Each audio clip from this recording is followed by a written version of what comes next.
Battle of the Gullet took place in the Gullet in 130 AC, during the early stages of the Dance of the Dragons, the ferocious Targaryen civil war. It remains among the bloodiest sea battles in all of the history of the Seven Kingdoms, but also the first time so many dragons were used in a single battle together. House Velaryon blockaded the Gullet and thus controlled access to Blackwater Bay. This resulted in supply lines by sea and all trade being cut off from King's Landing, which was currently in the hands of King Aegon II and the Greens. After the earlier assault on Harrenhal by Prince Daemon Targaryen and further blows to the Greens, Sir Otto Hightower, the hand of the king to Aegon II, had hatched a plan to break the Velaryon fleet's blockade. Otto reached out across the narrow sea to the old enemies of Prince Daemon Targaryen from his time warring in the Stepstones, the Triarchy, hoping to persuade them to move against the Sea Snake and the Blacks. Otto's plan took time, and Aegon II eventually ran out of patience with his grandfather's caution, replacing him as hand with Sir Criston Cole. However, the schemes of Otto did eventually bear fruit, as the High Council of the Triarchy accepted his offer of alliance in Tyrosh. 90 warships commanded by Admiral Shakaro Lothar of Lys swept from the Stepstones under the banner of the Three Daughters, bending their oars for the Gullet. It is important to note that during the same time on Dragonstone, it was decided by Prince Jaehaerys Velaryon, his half-brothers, Prince Aegon and Viserys Targaryen, would be fostered with the Prince of Pentos until their mother, Queen Rhaenyra, had secured the Iron Throne. The princes departed on a Pentoshi cog called the Jaehaerys towards the end of 129 AC, with the Sea Snake sending 7 of his warships as escorts. Jaehaerys encountered the Triarchy's fleet during its progress to Pentos, which had sailed up the Gullet, catching them totally unawares. Given the sheer number of the Triarchy's fleet, the Jaehaerys was taken captive, and their escorts sunk or captured. Possessed only of a dragon egg, Viserys had no way of escaping from the cog, and was made a captive, or presumed dead. Prince Aegon, however, did manage to escape the Jaehaerys on his young dragon Stormcloud. Sailors attempted to bring them down, and Stormcloud was wounded by arrows and scorpion bolts. Nevertheless, they flew to Dragonstone, where Aegon delivered the news of the threat from the east. Stormcloud died at Dragonstone from his wounds, but doubtless saved the prince's life. The true battle began on the 5th day of the new year of 130 AC. The Lyseni Admiral divided his fleet for the attack. One pincer was to enter the Gullet south of Dragonstone, the other to its north. In the early morning hours of the 5th day of 130, battle was joined. Shakaro's warships swept in, with the rising sun hidden behind them. Hidden by the glare, they took many of Lord Velaryon's galleys unawares, ramming some and swarming aboard others with ropes and grapples. Much to the surprise of the Velaryon fleet, they left Dragonstone unmolested. However, the southern squadron fell upon the shores of Driftmark, which was guarded by far fewer ships. They sent fire ships into the harbour to set ablaze to any ships that remained. By mid-morning, Spicetown was burning, whilst the Myrish and Tyroshi troops battered at the very doors of high tide. When Prince Jaehaerys swept down upon a line of Lyseni galleys on Vermax, a rain of spears and arrows rose up to meet him. The sailors of the Triarchy had faced dragons before, whilst warring against Prince Daemon in the Stepstones. No man could fault their courage. They were prepared to meet Dragonflame with such weapons as they had. Kill the rider, and the dragon will depart, their captains and commanders had told them. One ship took fire, and then another. Still, the brave men of the three cities fought on, until a shout rang out, and they looked up to see more winged shapes coming around the dragon mount and turning towards them. It was one thing to face a young juvenile dragon, another to face 5 fully grown battle-hardened ones. As Silverwing, Sheepstealer, Seasmoke, Vermithor, and their dragon seed riders descended upon them, the men of the Triarchy felt their courage desert them. The line of warships shattered as one galley after another turned away. The dragons fell like thunderbolts, spitting balls of fire, blue and orange, red and gold,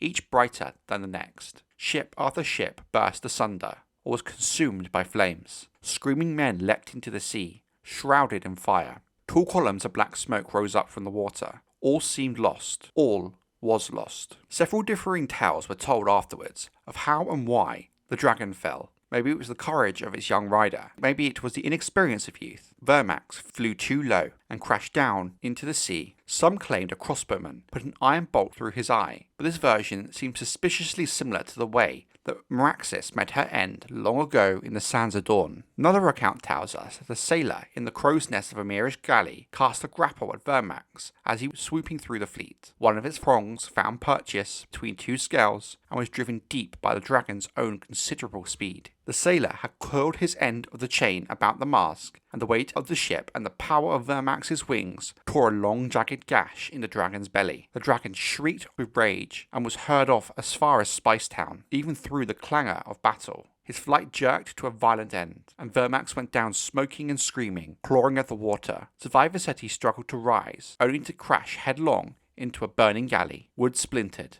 The mast came tumbling down. The dragon, thrashing, became entangled in the rigging. When the ship heeled over and sank, Vermax sank with her. It is said that Jaehaerys Velaryon let free and clung to a piece of smoking wreckage for a few heartbeats till some crossbowmen began loosing quarrels at him. The prince was struck once, and then again. More and more Myrishmen brought crossbows to bear, and then finally one quarrel took him through the neck as Jace was swallowed by the sea. The battle in the Gullet raged into the night, north and south of Dragonstone, and remains amongst the bloodiest sea battles in all of history. Shikaro Lothar had taken a combined fleet of 90 Myrish, Lyseni, and Tyroshi warships from the Stepstones. 28 survived to limp back home, all but 3 crewed by Lyseni. In the aftermath, the widowers of Myr and Tyrosh accused the admiral of sending their fleets to destruction while holding back his own, beginning the quarrel that would spell the end of the Triarchy 2 years later, when the 3 cities turned against each other in the Daughters' War. Though the attackers bypassed Dragonstone, no doubt believing that the ancient Targaryen stronghold was too strong to assault, they exacted a grievous toll on Driftmark. Spicetown was brutally sacked, the bodies of men, women and children butchered in the streets and left as fodder for gulls and rats and carrion crows. Its buildings burned. The town would never be rebuilt to the same extent it once was. High Tide was also put to the torch as well, and with it much of the treasure the sea snake had brought back from the east were consumed by the fires. His servants cut down as they tried to flee the flames. The Velaryon fleet lost almost a third of its strength, and thousands died. Yet none of these losses were felt so deeply as that of Prince Jaehaerys Velaryon, Prince of Dragonstone, and heir to the Iron Throne. It is written that when the sea snake was congratulated on his victory, the old man said,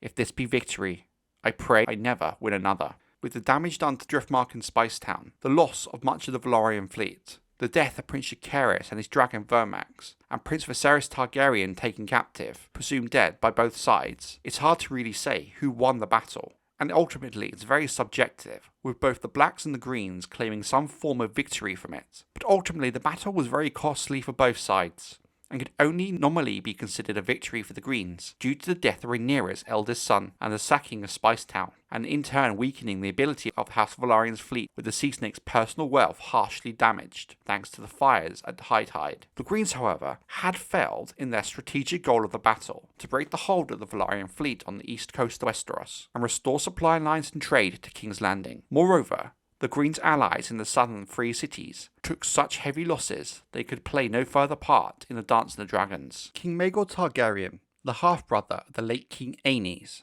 usurped the Iron Throne from Aenys' son and heir, Prince Aegon, in 42 AC, with Aegon unable to claim his throne due to being besieged by the Faith Uprising, trapping him in Craigcall Castle, eventually fleeing with his sister and wife Rhaenyra Targaryen to Casterly Rock, wherein they were given protection by Lord Lyman Lannister. It was during their long stay at Casterly Rock, Rhaenyra gave birth to twin daughters, Arya and Rhaella. Aegon, barely a boy of 17, remained adamant in his claim to the Iron Throne, but found little support among many of the lords who feared the wrath of Maegor. When Maegor demanded Lyman Lannister hand over Aegon, he refused, but was also not willing to support Aegon, expelling him from Casterly Rock. It was said that at this point, even Aegon's own mother had begun to abandon her son's claim to the throne, and the few young lords who had followed Aegon to Casterly Rock departed. Thus, boy king was given the title Aegon the Uncrowned by the small folk and lords alike. However, Lord John Piper and his sister Melanie arrived at Lannisport and pledged House Piper to Aegon, Melanie Piper being an old friend of Rhaenyra from her youth. While Maegor was visiting Oldtown, Aegon and Rhaenyra used their uncle's absence in King's Landing to covertly enter the city. While there, Rhaenyra retrieved her dragon, Dreamfire, while Aegon claimed his father's dragon, Quicksilver. The uncrowned king returned to the Westerlands on Dragonback to gather an army, though Lord Lyman Lannister still was reluctant to offer his full support. Instead, Aegon and Rhaenyra gathered their support at Pink Maiden Castle, the seat of House Piper. Eventually, Aegon gained support from lords from the Westerlands and the Riverlands, including the Tarbacks, the Pipers, the Roots, the Vances, the Freys, the Pages, the Parons, the Farmans, and the Westerlings. Additionally, Lord Corbray, Denys Snow, and the fourth son of Lord Connington joined Aegon's side. Additionally, 500 men came from Lannisport, led by Sir Tyler Hill, Lyman Lannister's bastard son. Scholars and historians speculate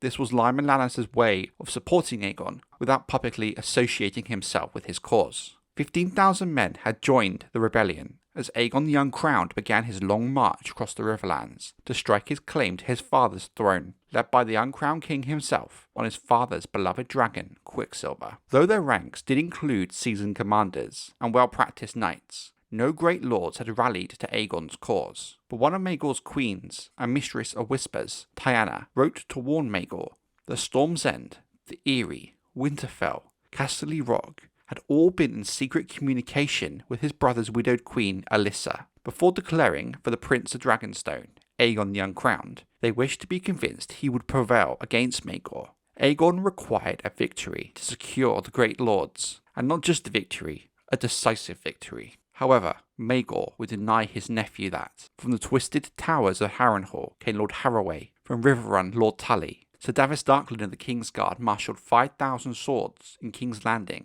and struck out west to meet the rebels. Up from the Reach came Lord Peake, Lord Merryweather, Lord Caswell, and their associated levies. Aegon's slow-moving host found armies closing in on them from all sides, each smaller than their own force, but so many smaller armies that Aegon, still only 17 years of age, didn't know what to do or where to turn. Lord Corbray advised him to engage each of the smaller foes separately before they could join their power to create one big force. But Aegon did not want to divide his strength, fearing his smaller number would slowly be depleted by the time the main battle came. Instead, he chose to march onwards, towards King's Landing, but they would never reach their destination. Aegon the Uncrowned found himself surrounded on all sides by his uncle's forces. Just south of the Godseye, he found Davos Darkland of the Kingsguard, with a force from the capital blocking his path, even as reports of the Merryweather and Caswell forces advancing from the south, and Lord Tully and Harroway from the north. Prince Aegon commanded his men charge Darkland, hoping to break his line before the other loyalists could assault his flank. Aegon mounted Quicksilver to lead the attack himself. As he took flight, men below began to shout and point skyward. Balerion, the Black Dread, had appeared in the southern sky. Maegor had joined the fight. For the first time since the doom of Valyria, dragons were to do battle. Quicksilver was 1/4 of the size of Balerion the Black Dread, and was no match for the older, fiercer dragon. Quicksilver and her pale white fireballs were engulfed by the great black flames of Balerion. His jaws closed around Quicksilver's neck and ripped a wing from her body. Screaming and smoking, the young dragon fell to the earth, Prince Aegon with her. The battle below was just as bloody and just as brief. Once Aegon the Uncrowned was dead, the rebels, seeing their cause was doomed, mostly tried to flee, but they were surrounded, and there was no escape. By day's end, 2,000 of Aegon's followers were dead, with Maegor losing only 100 men himself. The notable among the dead included Melody Piper, the friend and favourite of Rhaenyra Targaryen, along with her brothers, and on the king's side, Sir Davos Darkland of the Kingsguard.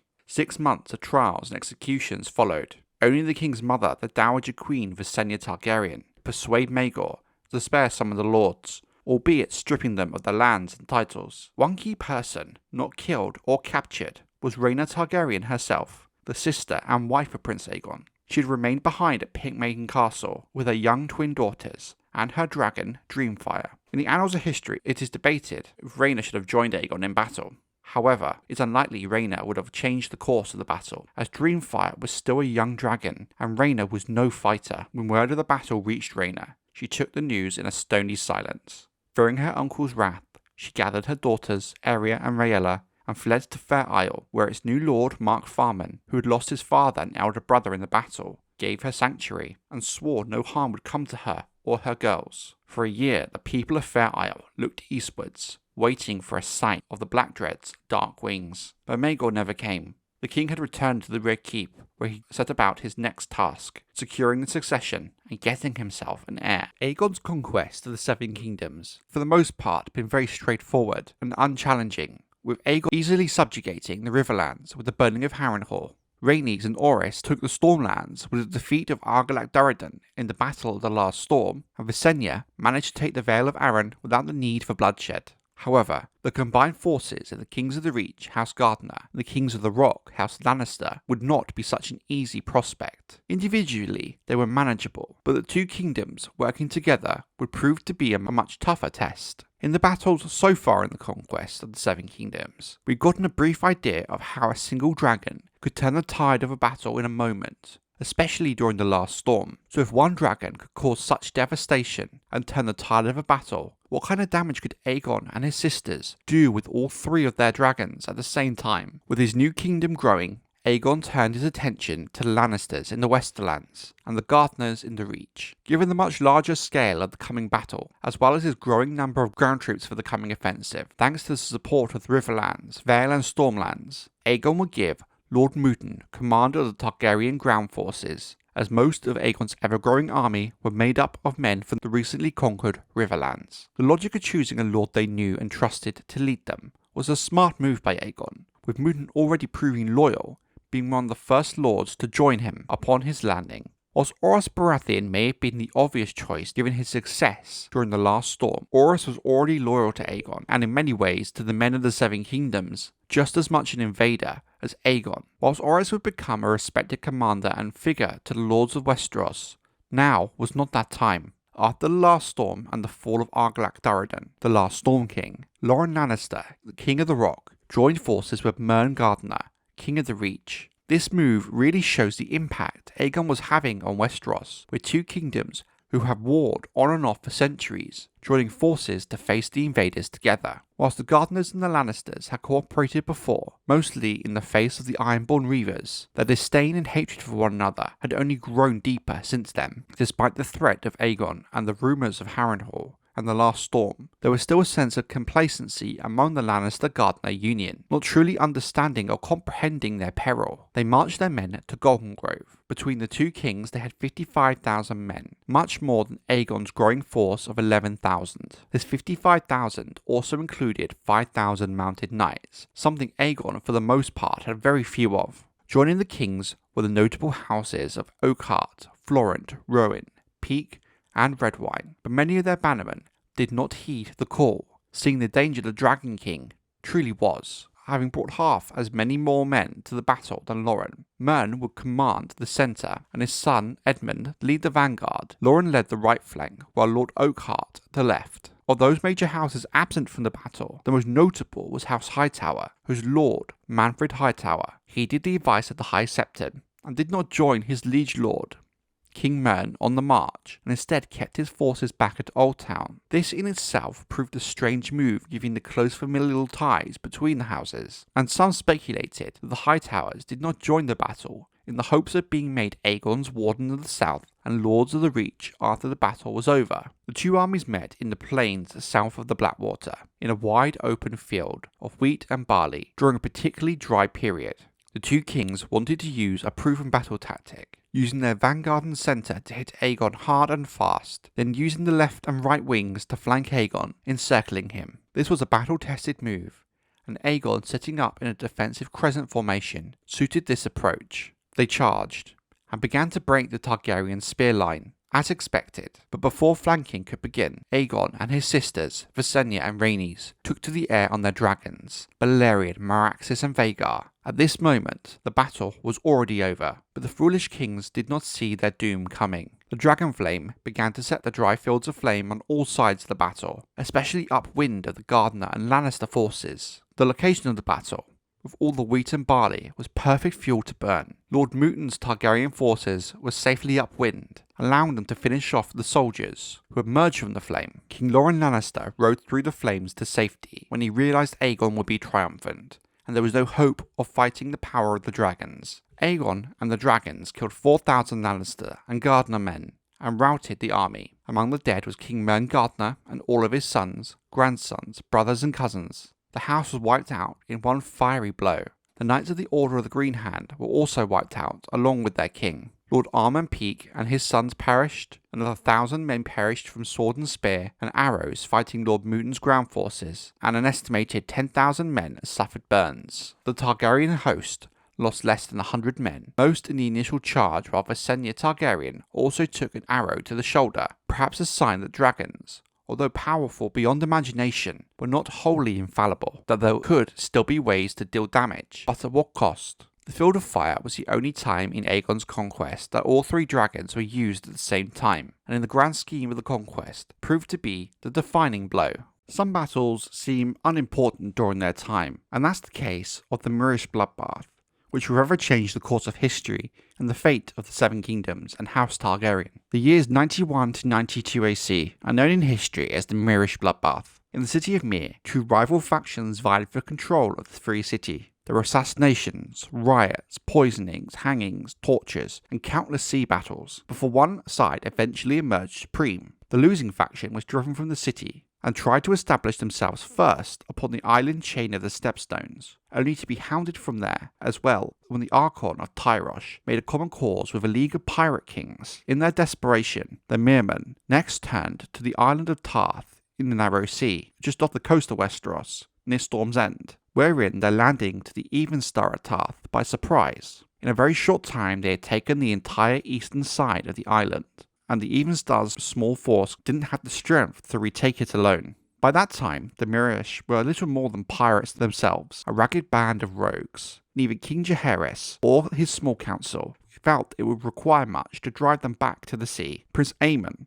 the eldest son and heir of King Jaehaerys, would lead the assault, it was decided. The Mirmen did have some strength left at sea, so the sea snake, Corlys Velaryon, the husband of Princess Rhaenys, the daughter of Prince Aemon, would first need to bring the Velaryon fleet south to protect Lord Borman Baratheon as he crossed the Tarth with his Stormlanders to join with the Evenstar's own levies. Their combined strength would be more than sufficient to retake all of Tarth from the Myrish pirates, and if there proved to be any unexpected or unforeseen difficulties, Prince Aemon would of course have his dragon, Caraxes, the Bloodworm, one of the most ferocious dragons to ever grace the Seven Kingdoms. Lord Corlys and his fleet set sail from Driftmark on the 9th day of the 3rd moon of 92 AC. Prince Aemon followed a few hours later, after bidding farewell to his wife, Lady Jocelyn Baratheon, and their daughter Rhaenys. The princess had just learned she was expecting her first child, else she would have accompanied her father on her own dragon, Meleys. Caraxes swiftly outdistanced the sea snake and his fleet. Dropping down out of the sky on Tarth, Lord Cameron, the Evenstar at Tarth, had fallen back to the spine of the mountains that ran down the centre of the island, and established a small camp in a hidden valley from which he could look down upon the Myrish movements below and coordinate his scouts. Prince Aemon met him there, and the two made plans together whilst Caraxes devoured half a dozen goats. But the Evenstar's camp was not as hidden as it seemed, and the smoke from Caraxes' dragonfire as he devoured his goats drew the eyes of a pair of Myrish scouts who were creeping through the heights unawares. One of them recognized the Evenstar as he strode through the camp at dusk, talking with Prince Aemon. The men of Myr are indifferent sailors and feeble soldiers. The weapons of choice are dirks, daggers, and crossbows, preferably poisoned. One of the Myrish scouts wound his crossbow now behind the rock where he was hidden. Rising, he took aim on the Evenstar at 100 yards below and loosed his bolt. Dusk and the fair distance made his aim less certain, and the bolt missed Lord Cameron and struck Prince Aemon, who was standing at his side. The iron bolt punctured through the prince's throat and out the back of his neck. The Prince of Dragonstone fell to his knees and grasped the crossbow bolt, as if to try and pull it from his throat, but the strength was gone from him. Aemon Targaryen, the Prince of Dragonstone, and heir to the Iron Throne, died struggling to speak, drowned on his own blood. He was only 37 years old. How can words tell of the grief that swept the Seven Kingdoms that day, of the pain felt by King Jaehaerys and Queen Alysanne, of Lady Jocelyn Baratheon's empty bed and bitter tears, and the way that Princess Rhaenys wept to know her father would never hold the child she was carrying. Far easier to speak of Prince Balon's wrath, however, and how he came down upon Tarth on his dragon Vhagar, howling for vengeance. The Myrish ships burned as Prince Morion's ships had burned 9 years earlier in the War of 100 Candles. When the Evenstar and Lord Borman descended upon the Myrish from the mountains, they had nowhere to run. They were cut down by the thousands and left to rot along the beaches, so every wave that washed ashore for days was tinged pink. Balon the Brave played his part in the slaughter, with his Valyrian steel sword Darksister in hand. When he returned to King's Landing, when the island was secure with his brother's corpse, the small folk lined the streets screaming his name and hailing him a hero. But it was said when he saw his mother again, he fell into her arms and wept. "I slew 1,000 of them," he said, "but it would not bring him back."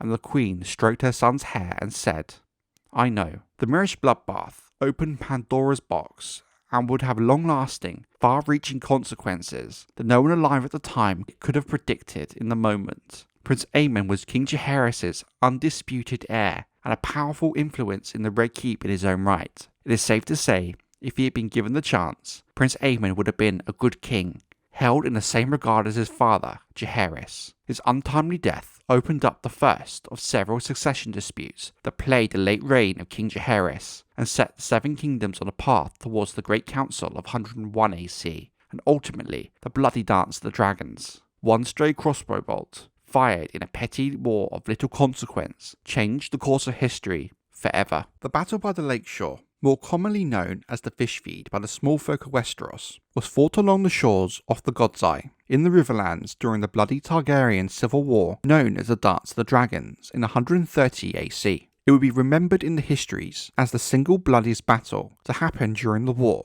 thus how it gained its more common name, the Fishfeed, as the fish of the God's Eye surely feasted heartily in the aftermath of the battle. During the Dance of the Dragons, House Lannister of the Westerlands was counted as one of the largest supporters of the Greens, and King Aegon II was House Stark of the North had sworn their support to the Blacks and Queen Rhaenyra. The disjointed lords of the Riverlands had also largely given their support to the Queen's cause, though their infighting made their alliances fractious at best. Lord Jason Lannister, the Lord of Casterly Rock, led an army eastwards out of the Westlands in support of Aegon II, aiming to join Prince Aemon and Sir Criston Cole at Harrenhal, but Jason was killed on the march by Pate of Longleaf in a battle at the Red Fork, and the second in command, Sir Adrian Tarback, who took leadership of the army after the death of Jason, was again later killed by Sir Henry Penny in another minor skirmish. The Lannister army continued slowly, reportedly because of the age and infirmity of its wounded new commander, Lord Humphrey Lefford. As he resumed their march, little did Lord Lefford suspect that he would soon face a much stiffer test, for an army of fresh foes was descending on them from the north, 2,000 savage Northmen, flying Queen Rhaenyra's quartered banner. When the Westermen did eventually reach the western shore of the God's Eye, Lord Lefford discovered he was opposed by the new and fresh northern army. At their head rode the Lord of Barrington, Roderick Dustin, a warrior so old and hoary, men called him Roddy the Ruin. His host was made up of grizzled greybeards in old mail and ragged skins, every man a seasoned warrior, and every man a horse. The Northmen were joined by Lord Forrest Frey, with 200 mounted knights and at least 600 infantrymen, and Rob Rivers, with 300 of House Blackwood's highly skilled archers from Raventree Hall. The tired and depleted Westermen were quickly faced with another threat coming in from the south, when Lord Pate of Longleaf arrived with a band of ragged survivors from the previous battles in the war, whom had accosted the Lannister host as they made their way across the Riverlands, as well as Lord Biggleston, Chambers and Perrin, and their own levies. With all further routes of escape cut off, the cautious left attempted to send ravens to the nearby Harrenhal in the hopes of seeking assistance from Prince Aemon Targaryen and his dragon, Vhagar, who would surely have made quick work of the black supporting forces. But all the ravens were shot down, dozens at a time, with not a single one making its way to Harrenhal. The Blacks received further reinforcement with the arrival of more river lords the following day, including Sir Garibald Grey, Lord John Charlton, and the young Lord of Raventree Hall, the infamous Lord Benjicott Blackwood, who had forged his name in the history books during the Dance of the Dragons. The army of Westermen were attacked as the dawn sun rose the next morning, as a light mist covered the battlefield, giving the area an unsettling atmosphere, but one perfect to symbolize the massacre that was to come. The Winter Wolves were made up mostly of older men and unwanted sons who had left the north in order to take the burden off their families as winter took hold, giving them one less mouth to feed. Given this desire to die gloriously in battle, the Winter Wolves, led by Lord Dustin himself, led the attack as the vanguard, charging the Lannister spearmen a total of 5 times, as the Rivermen and the men under the command of Pate of Longleaf joined the attack. On the 5th and final charge, the Westermen found themselves surrounded by the Blacks on all 3 sides, and the cold waters of the Godseye to their back. As their lines began to falter, the Lannister soldiers were forced further and further back until the men in reserve at the back of the Westermen's lines began to fall into the waters of the Godseye. The water was deep and cold, the mud so thick men found themselves stuck, unable to move. Hundreds died fighting amongst the lake's reeds, and hundreds of others drowned whilst trying to escape by swimming across to the eastern shore. Always a futile effort for most in the best condition, but on that cold morning, tired with many wounded, you could say some found the idea of drowning more of a comfort than riddled with arrows whilst stuck in the shallows. Any who did manage to struggle their way into the deeper water found the weight of their armour dragged them down into the murky depths. If anyone did manage to reach the eastern shore, the histories do not recall. In total, it is estimated that at least 2,000 soldiers were killed in the battle by the lakeshore, making it the single bloodiest land battle in the whole of the Dance of the Dragons. There were many lords among the dead as well, on both sides of the battle. The Blacks lost Lord Frey, Biggleston and Charlton, and 2/3 of the Winter Wolves were killed or wounded. Their commander, Lord Dustin, was not among them. The Greens lost their commander, Lord Lefford, as well as Lords Swift and Rain,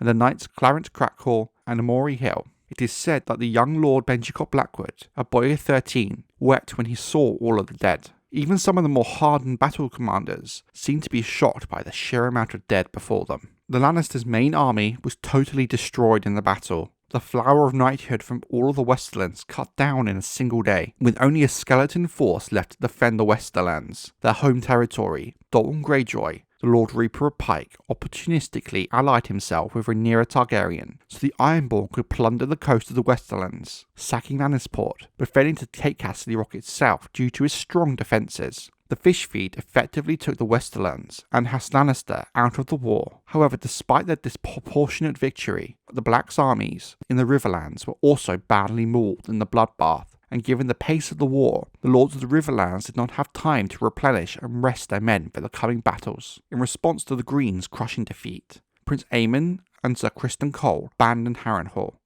with Aemon waging a guerrilla war atop Vhagar and Criston Cole heading south to find Lord Ormond Hightower and join their forces. The victorious Rivermen avoided facing Criston Cole directly, but wore him down with ambushes and scorched earth tactics, which included arranging the bloated and rotting bodies of the fallen soldiers from the Fishfeed in gruesome displays to frighten Cole's host, causing many to desert. Over the Targaryen era of Westeros, the Order of the Night's Watch, whose job it is to guard the wall in the far north from wildling raiders, has filled its thinning ranks with the squalor of the dungeons from all over the realm. It became a popular form of punishment for criminals, and often used as a form of clemency for those condemned to die. When it did become popular to request to join the Night's Watch, rather than face the headsman's axe, the Watch began to see its ranks swelled by seasoned lords and knights, especially in the aftermaths of wars or conflicts, with many of the men of the losing side taking the black rather than losing their heads. But one thing must be remembered: while any man condemned can request to join the Watch, it is very much still down to the will of the king if they are granted this request. The time during the downfall of King Maegor the Cruel and the rise of King Jaehaerys the Conciliator in around 48 to 50 AC, the Night's Watch found itself inundated with new members on a scale that it had not seen for centuries. During King Maegor's war with the Faith militant and poor fellows that spanned most of his rule, captured members of both orders were often sent to the wall en masse, rather than keeping them rotting in dungeons, which had become overly full after years of fighting. It created a very strange situation at the wall, wherein hundreds of other like-minded religious zealots were confined to the same place together in a kingdom where the faith was not that dominant of a religion. This issue was only later compounded further when King Jaehaerys took the throne after the death of Maegor in 48 AC. To consolidate his position, the boy king purged his court of any and all hardcore supporters of Maegor, that is, the few that were left by that point. The king also felt that he could no longer trust the remaining members of the Kingsguard who had forsworn their oaths and turned against Maegor. But as membership of the Kingsguard was for life, it would normally prove a challenge to remove the men.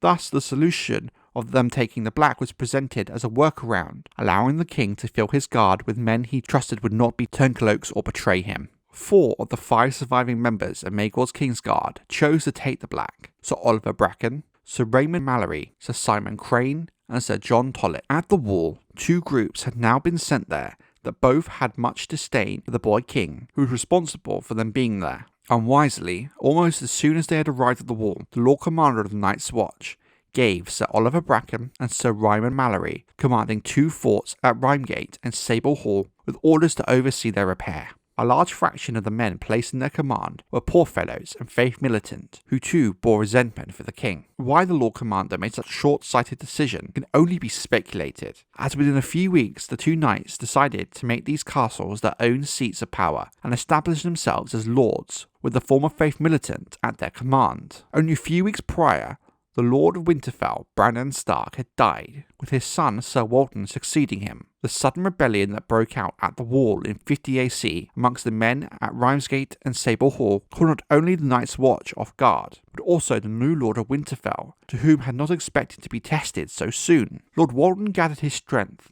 and rode to the Wall to join the remaining loyal watchmen in putting down the rebels, Sir Oliver Bracken and Sir Ryman Mallory. In truth, this Night's Watch uprising proved to be short-lived, but bloody at the same time, and would have far-reaching political impacts in the south. For every man of the Night's Watch who joined the rebellion, 10 remained true to their vows. Most of those that did turn cloak were former members of the faith militant or poor fellows, and even some hardcore Maegor supporters. Once joined by Lord Stark and his bannermen, the Black Brothers of the Watch retook Rhymegate with ease and hanged the Oathbreakers, who had joined Sir Oliver, a fitting punishment for any who break their vow to the Watch. Sir Oliver himself was beheaded by Lord Stark, with his celebrated Valyrian steel greatsword, Ice, in one swift swing of the blade. When word of the events at Rhymegate reached Sable Hall, the rebels there, under the command of Sir Ryman Mallory, fled beyond the wall, in hopes of making common cause with the wildlings in the nearby forest, whom had no like for the men of the Night's Watch, or lords of House Stark. Lord Walton, perhaps foolishly, pursued them, but 2 days north in the snows of the haunted forest, he and his men were reportedly set upon by giants. It is written afterwards that Walton Stark slew 2 of them with ice, before he was dragged from his saddle and torn apart, limb from limb.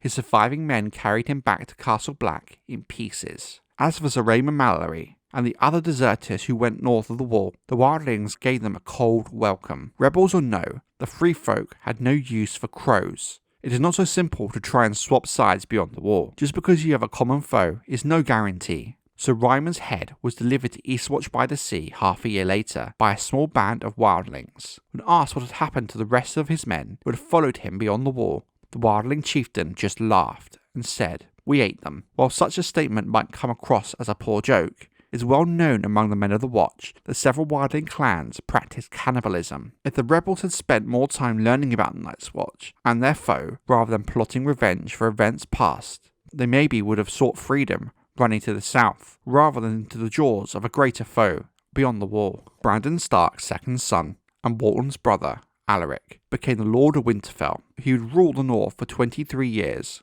An able man, though a stern one, but for a long while he had no good to say of King Jaehaerys, for he blamed the king's overuse of the clemency for his brother Walton's death, allowing the Night's Watch to be overrun by several different factions with aligned grievances and aims. Some sort of rebellion was always going to be on the cards. Once a turncloak, always a turncloak. The Lords of Winterfell were often heard to say that His Grace should have beheaded Maegor's men rather than just sending them to the wall. What is the blood of 2 traitors for the countless Northmen and men of the Watch we lost, putting down such a hopeless and pointless rebellion? In the early days of the Dance of the Dragons, allegiances were still very much in flux, and you could never truly be sure who was a black and who was a green. In King's Landing, King Aegon's Master of Whisperers, Larys Strong, the Clubfoot, had drawn up a list of all those lords who gathered on Dragonstone to attend the coronation of Queen Rhaenyra and sit on her Black Council.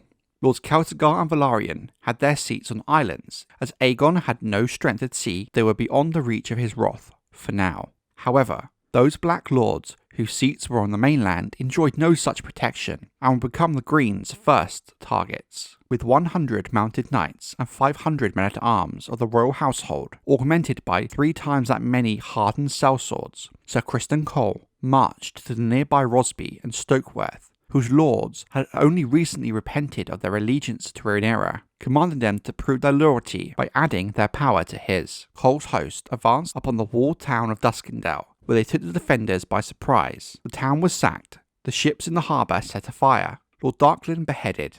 His household knight and garrison were given the choice between swearing their swords to King Aegon or sharing their lord's fate. Most chose the former. Rook's Rest was Sir Criston's next objective. Forewarned of the coming, Lord Staunton closed his gates and defied the attackers, staying loyal to Rhaenyra. Stuck behind his walls, his lordship could only watch as his fields and woods and villages were burned, his sheep and cattle and small folk put to the sword. They had no time to prepare for a drawn-out siege, so provisions inside the castle began to run low quickly. He dispatched ravens to Dragonstone, pleading for help or face starvation. Despite attempts to shoot down the ravens, the birds arrived at their destination. Queen Rhaenyra was still shaken for an attempt on her life or the lives of her sons. Thus the Queen was still reluctant to attack King's Landing directly, despite the urging of her council. Some sources assert that Rhaenyra was still so grief-stricken over the death of her son Viserys that she abstained herself from the War Council altogether, giving over her command to the sea snake Corlys Velaryon and his wife, Princess Rhaenys Targaryen, the Queen who never was. 9 days after Lord Staunton dispatched his plea for help, the sounds of leathern wings were heard across the sea, and the dragon Meleys appeared above Rook's Rest. The Red Queen, she was called, for the scales of scarlet that covered her. The membranes of her wings were pink, her crest, horns, and claws bright as copper, and on her back, in steel and copper armour that flashed in the sun, rode Rhaenys Targaryen, the Queen who never was, come to relieve Rook's Rest from Sir Criston Cole's assault just in time. Sir Criston Cole was not dismayed at the arrival of Rhaenys Targaryen, who was upon her dragon Meleys. He had expected this, counted on it in fact. It was all part of his plan. Drums beat out a command, and archers rushed forward, longbowmen and crossbowmen both, filling the air with arrows and quarrels.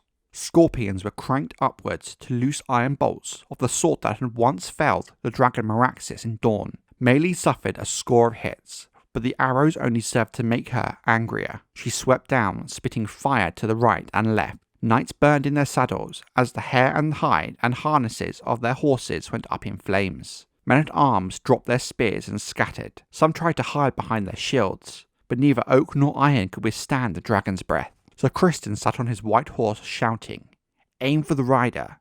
Though through the smoke and flames, Meleys roared, smoke swirling from her nostrils. A stallion kicked her jaw as tongues of flames engulfed him. Then came an answering roar. 2 more winged shapes appeared. King Aegon astride Sunfire the Golden, and his brother Aemon One-Eye upon Vhagar. Criston Cole had sprung his trap, and Rhaenys had come snatching at the bait. Now the teeth closed around her. It is said that Princess Rhaenys made no attempt to flee, not even for a moment. With a glad cry and a crack of her whip, she turned Meleys towards her foe. Against Vhagar alone, she might have had some chance, given Meleys was smaller and swifter than the old beast. But against Vhagar and Sunfire, together, doom was all but certain, and Rhaenys fully knew this as she charged at her foe. The dragons met violently 1,000 feet above the field of battle, as balls of fire burst and blossomed, so bright that men swore later that the sky was full of suns. The crimson jaws of Meleys closed around Sunfire's neck for a moment, till Vhagar fell upon them both from above. All 3 beasts were spiralling towards the ground out of control. They struck the ground so hard that stones fell from the battlements of Rook's Rest, half a league away. Those closest men to where the dragon fell did not live to tell the tale, with the dragons leaving a huge impact crater in the dirt. Those further off could not see what was happening on the ground, as flames and smoke blocked their view. It would be hours before the fires guttered out to a smoulder, but from those ashes, only Vhagar rose unharmed. Meleys was dead, broken by the fall and ripped to pieces upon the ground by the larger dragons, and Sunfire, that splendid golden beast, had 1 wing badly damaged, while his rider, King Aegon, suffered broken ribs and a broken hip from the fall, burns that covered half his body. It is said his left arm was the worst. The scalding dragon flame burned so hot that the king's armour had melted into his flesh. A body that was believed to be that of Rhaenys Targaryen was later found beside the broken carcass of her dragon, but it was so blackened that no one could be sure if it was her, the beloved daughter of Lady Jocelyn Baratheon and Prince Aemon Targaryen, faithful wife to Lord Corlys Velaryon, mother and grandmother. The queen who never was lived fearlessly and died amidst blood and fire, a true dragon rider's death. She was 55 years old. 800 knights and squires and common men lost their lives that day as well. Another 100 perished not that long after, when Prince Aemon and Sir Criston Cole took Rook's Rest and put its garrison to death. Lord Staunton's head was carried back to King's Landing and mounted above the old gate, but it was the head of the dragon Meleys, drawn through the city on a cart, that awed the crowds of small folk into silence. Septon Eustace tells us that thousands left King's Landing that very night, knowing that now an attack of retaliation from Rhaenyra was inevitable, until the Dowager Queen Alicent ordered the city gates closed and barred. The King's Dragon, Sunfire, too huge and heavy to be moved, and unable to fly with his injured wing, remained in the fields beyond Rook's Rest, crawling through the ashes like some kind of great golden worm. In the early days he fed himself upon the burnt carcasses of the slain. When those were gone, the men that Sir Criston had left behind to guard him while he recovered from the battle brought in calves and sheep. But it's needless to say, the Battle of Rook's Rest took its toll on both sides of the war, and was one of its key turning points. The duel on the Chequy Water in 211 AC, on the surface, seems like a minor local conflict, not likely to fill the pages of history books. Yet, when we look at the history of Targaryen Westeros, this minor conflict over water rights between House Osgrey and House Weber could have very well changed the course of history had events transpired differently, with its impact having a direct knock-on effect on the futures of House Targaryen and House Lannister into the timeline of the main book series.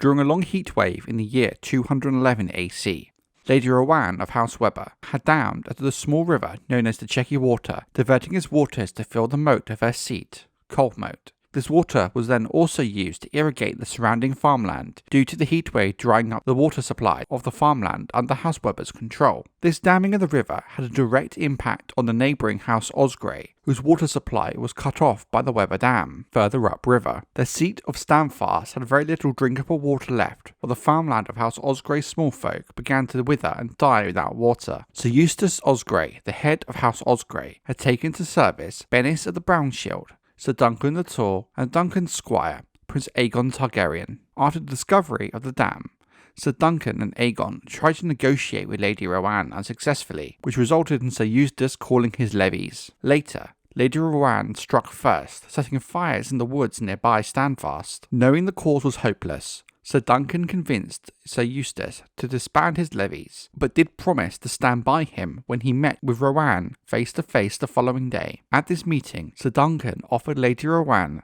that they should settle the matter of water rights of the Chequy Water via trial by combat, with Sir Duncan representing House Osgrey. Lady Rowan agreed to the trial by combat and named her own champion, her steward, Sir Lucas Longinch. Both Sir Duncan and Sir Lucas took position on the banks of the river they were fighting over, mounted in full armour and astride war horses. In a sense of irony, as the two knights readied themselves, the sky turned grey and rain began to fall, bringing an end to the long drought that had famished the whole of the Reach. Oddly, for such a trial, Sir Lucas had chosen not to don a shield, deciding to trust in the strength of his armour and instead use a heavy two-handed poleaxe, while Sir Duncan chose to use his own heavy oak shield and sword. The two charged at one another, meeting in the middle of the river. Sir Duncan was able to catch Longinch's poleaxe with his shield, himself striking Sir Lucas under the upraised arm. However, Sir Duncan only found steel and not Longinch himself. Sir Lucas began to circle around his foe, raining down blow after blow with his long poleaxe. However, Sir Duncan remained resolute, parrying each and every blow with his shield, while not being able to find an opening for an attack himself. When Sir Duncan did manage to find an opening, his blade only found the steel plate of Sir Lucas's armour. This circle dance continued for some time, with the waters of the river lapping at the legs of their mounts. All the while Sir Lucas raining down blows, while Sir Duncan defended, waiting for openings for attacks. Finally, Sir Duncan found an opening. Every time Sir Lucas lifted his long axe, it created a small gap beneath his arms, where he was only protected by leather and thin mail. Sir Duncan waited for his moment, thrusting his longsword into the small gap.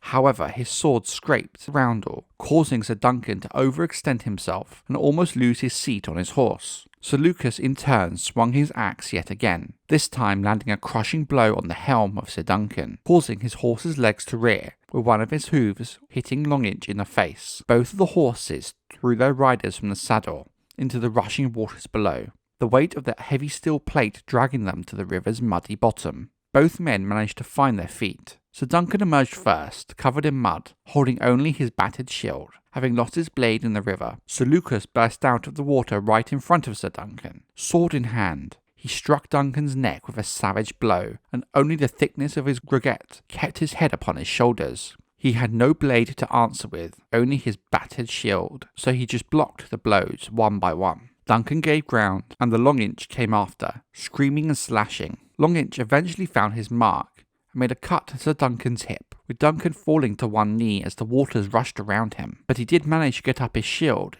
just in time for Sir Lucas's next blow, which struck so hard he split the thick oak right down the middle. Sir Duncan drove forward and slammed Sir Lucas high in the waist, knocking him off his feet, with the river swallowing both knights whole. But Sir Duncan was ready, and kept one arm around Sir Lucas, forcing him to the riverbed, as Sir Duncan managed to keep his head above the water. Sir Duncan pulled his dagger from his belt, and dispatched Sir Lucas as the river filled with blood. Sir Duncan the Tall had won the trial, however was badly injured himself, waking in cold mode days later. In the aftermath of the trial, the dispute over the water rights were over, with Sir Eustace and Lady Rowan marrying as a way to end the dispute and years of conflict, and secure Lady Rowan's position as Lady of Coldmoat. Sir Duncan came out of the trial by combat as the victor, but it was a close-run affair, with one mistimed parry by Sir Duncan possibly changing the entire course of history, with the early life of Prince Aegon, later King Aegon V, turning out very differently.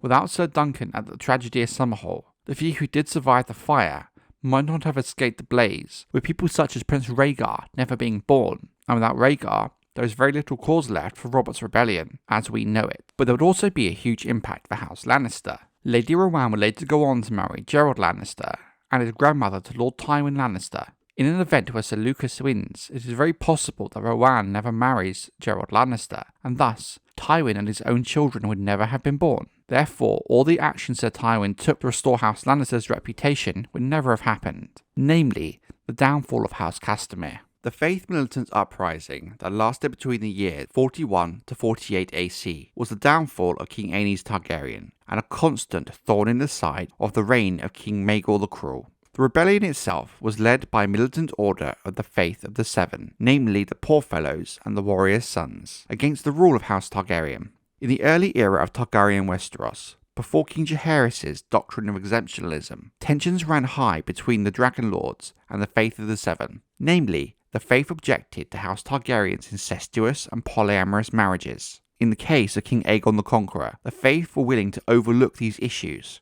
However, this outlook did not extend to the Conqueror's children, Aenys and Maegor. Tensions became apparent when in 39 AC, Prince Maegor took a second wife, as his first had failed to give him a child. His first wife, Cerise Hightower, was the niece of the High Septon, whom was outraged at Maegor's actions. At the time, King Aenys, Maegor's elder brother, was able to defuse the situation by exiling Maegor when he refused to return to his first wife and set aside his second.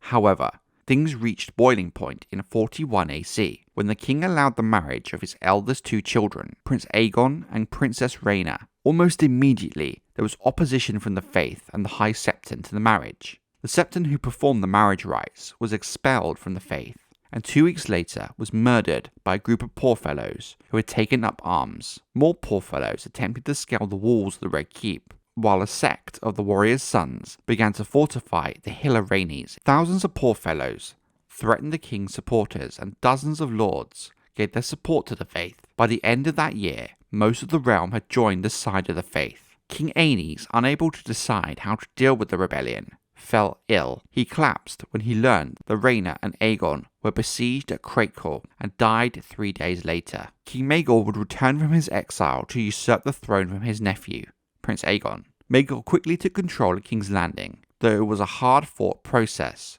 but with the capital back under control, the king could set about crushing the wide uprising, a task that would end up taking years, with several battles and smaller skirmishes plaguing the rule of Maegor. However, perhaps one of the most influential of these battles came early in King Maegor's reign in 42 AC. Across Westeros in the Reach, at the small town of Stonebridge, nearly 9,000 Poorfellows, under the command of a man known as Wat the Hewer, found themselves caught between 6 hosts loyal to the Iron Throne as they attempted to cross the River Mander. With half of his men north of the river and half on the southern bank, Wat's army was cut to pieces by loyalist forces. His untrained and undisciplined followers, clad only in boiled leather, rough spun, and scraps of rusted steel, and armed largely with woodsmen's axes, sharpened sticks, and farm implements, proved utterly unable to stand against the charge of armoured knights on heavy horses. So grievous was the slaughter that the Manda ran red with blood for 20 leagues, and thereafter the town and castle where the battle had been fought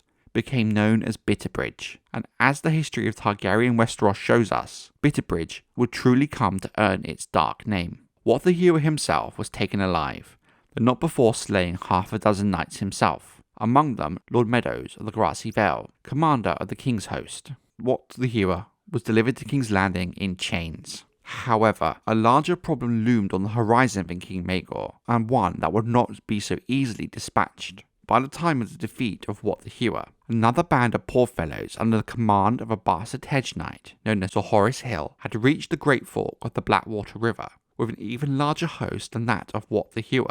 Close on 13,000 men, their ranks were stiffened by the addition of 200 mounted warriors' sons from the Stony Sept in the Riverlands, and household knights and feudal levies from a dozen rebel lords from the Westerlands and Riverlands. Lord Rupert Farwell, named as the Fighting Fool, led the ranks of the pious who had answered the High Septon's call. With him rode Lionel Lorch, Sir Alan Terrick, Lord Christopher Wayne, Lord John Leicester, and many other purist knights and holy men. The army of the faithful numbered 20,000 men in total, and would prove a much tougher test than the ragged band led by Wroth in the Reach. King Maegor had managed to rally an army that was of like size to that of the Faith Militant. However, unlike the common misconception many like to believe, the size of an army is not the be-all and end-all of a battle. The quality of the fighting men must also be considered. The king had almost twice as many armoured horsemen, as well as a large contingent of longbowmen. The king himself would of course be riding his dragon, Balerion the Black Dread, the dragon of Aegon the Conqueror, and the largest and fiercest dragon Westeros ever saw. Even so, to the surprise of many at the time, the battle proved to be a savage and bitter struggle. The fighting fool Sir Rupert Farwell slew 2 knights of King Maegor's Kingsguard, not an easy task, before he himself was cut down by the Lord of Maidenpool. Big John Hogg, fighting for the king, was blinded in one eye by a sword slash early in the battle, yet somehow he managed to rally his men and lead a charge that broke through the lines of the faith and put the poor fellows to flight. An unfortunately timed rainstorm managed to dampen Balerion's fires somewhat, but could not quench them altogether. The dragon was still unstoppable, and ensured the Faith Militant never really stood much of a chance of victory. Amidst smoke and screams, King Maegor descended on Balerion again and again to serve his foes with flames. By nightfall, victory was his, and the remaining poor fellows threw down their axes and streamed away in all directions. While King Maegor's victory at the Great Fork was an overwhelming success, damaging and slowing the Faith uprising greatly, they would never decisively be defeated, and would remain a thorn in the side of the king for the whole of his 9-year reign. But for now, it did allow the king to return his attention to other pressing matters in the rule of his new kingdom, such as the building of the Red Keep and Dragon Pit, and securing his rule from his rivals, such as Prince Aegon, who was on the run with his wife in the Westerlands. It would not be until the rule of King Jaehaerys, many years later, that the Faith Militant would finally be put to rest for good. The Kingsguard are sworn to protect their king or queen from all threats. If they lose their life performing this duty, it would be seen as an honourable death. What would happen when the members of the Kingsguard themselves could not agree who the monarch they are sworn to protect is? This was the case in 129 AC, during the outbreak of the Targaryen Civil War, known as the Dance of the Dragons, wherein half of the Kingsguard sided with Queen Rhaenyra and the other King Aegon. Just like this was a civil war between the members of House Targaryen, it was also one between the sworn and noble members of the Kingsguard. After the death of King Viserys Targaryen, the first of his name, Sir Eric Cargill followed the other Kingsguard knights, Sir Stephen Darkland and Sir Laurent Maraband, in siding with the Blacks, joining the Queensguard of Rhaenyra on Dragonstone, with Eric also becoming a trusted member of Rhaenyra's Black Council. However, his twin brother Sir Aric, also a member of the Kingsguard, supported King Aegon II and his Green faction in King's Landing, remaining there with the rest of the Kingsguard under their commander Sir Criston Cole. Before the war between the two factions turned bloody, when negotiations were still possible, Sir Aric travelled in the retinue of Grand Maester Orwyle when he travelled from King's Landing to Dragonstone in an unsuccessful attempt to reconcile the Targaryen claims to the throne. A song, composed long after the fact, claims that before Sir Aric left Dragonstone to return home, each brother tried to convince the other to change sides. According to this song, when this attempt failed, they exchanged declarations of love and parted ways, knowing that when they would next meet, it would be as enemies. While it is possible that such a farewell did indeed take place that day, and in all likelihood it did, there is no historical record that mentions it. Two events transpired that turned the war from one of words to one of blood. Lucerys Velaryon, one of the sons of Rhaenyra, was killed in an incident involving Aemon Targaryen in the skies above Shipbreaker Bay. As retaliation for Lucerys, Prince Daemon Targaryen ordered the murder of one of King Aegon's children in the infamous Blood and Cheese incident. King Aegon desired to avenge the murder of his heir by means of attack on Dragonstone, descending on the island citadel on Dragonback to seize or slay his half-sister and her bastard sons. It took all of the Green Council to dissuade him. Sir Criston Cole urged a different course. The pretender princess had made use of stealth and treachery to kill Prince Jaehaerys, Cole said. Let them do the same. We will pay the princess back in her own bloody coin, he told the king. The instrument the Lord Commander of the Kingsguard chose for the king's vengeance was his sworn brother, Sir Aric Cargill. Sir Aric was said to be intimately familiar with the ancient seat of House Targaryen, having visited there often during the reign of Viserys. Many fishermen still piled the waters of Blackwater Bay, as Dragonstone depended on the sea for sustenance. It would be a simple thing to deliver Cargill to a fishing village under the castle. From there he could make his own way to the Queen. And Sir Aric and his brother Sir Eric were twins, identical in every respect. Not even their fellow Kingsguard could tell the two apart. Once clad in white, Sir Aric should be able to move freely about Dragonstone without any questions being asked. Sir Criston suggested any guard who chanced to encounter him would surely mistake him for his brother. Sir Aric did not undertake this mission happily. Indeed, Septon Eustace tells us the troubled knight visited the Red Keep Sept on the night he was set to set sail, to pray for forgiveness to our mother above. Yet, as Kingsguard, sworn to obey the king and commander, he had no choice in honour but to make his way to Dragonstone, clad in salt-stained garb of a simple fisherman. The true purpose of Aric's mission remains a matter of some contention. Grand Maester Munkin claims that Cargill had been commanded to slay Rhaenyra, putting an end to her rebellion at a single stroke, whilst Mushroom insists that her sons were Cargill's prey, that Aegon II wished to wash out the blood of his own murdered son with that of his bastard nephews, Jace and Joffrey. Sir Aric came ashore without hindrance, donned his armour and white cloak, and had no trouble gaining entrance to the castle in the guise of his twin brother, just as Criston Cole had planned. Deep in the heart of Dragonstone, however, as he was making his way to the royal apartments, the gods brought him face to face with Sir Eric himself, who at once knew what his brother's presence at Dragonstone meant. The singers tell us that Sir Eric said, "I love you, brother," as he unsheathed his blade, and that Sir Aric replied, "And I you, brother," as he drew his own.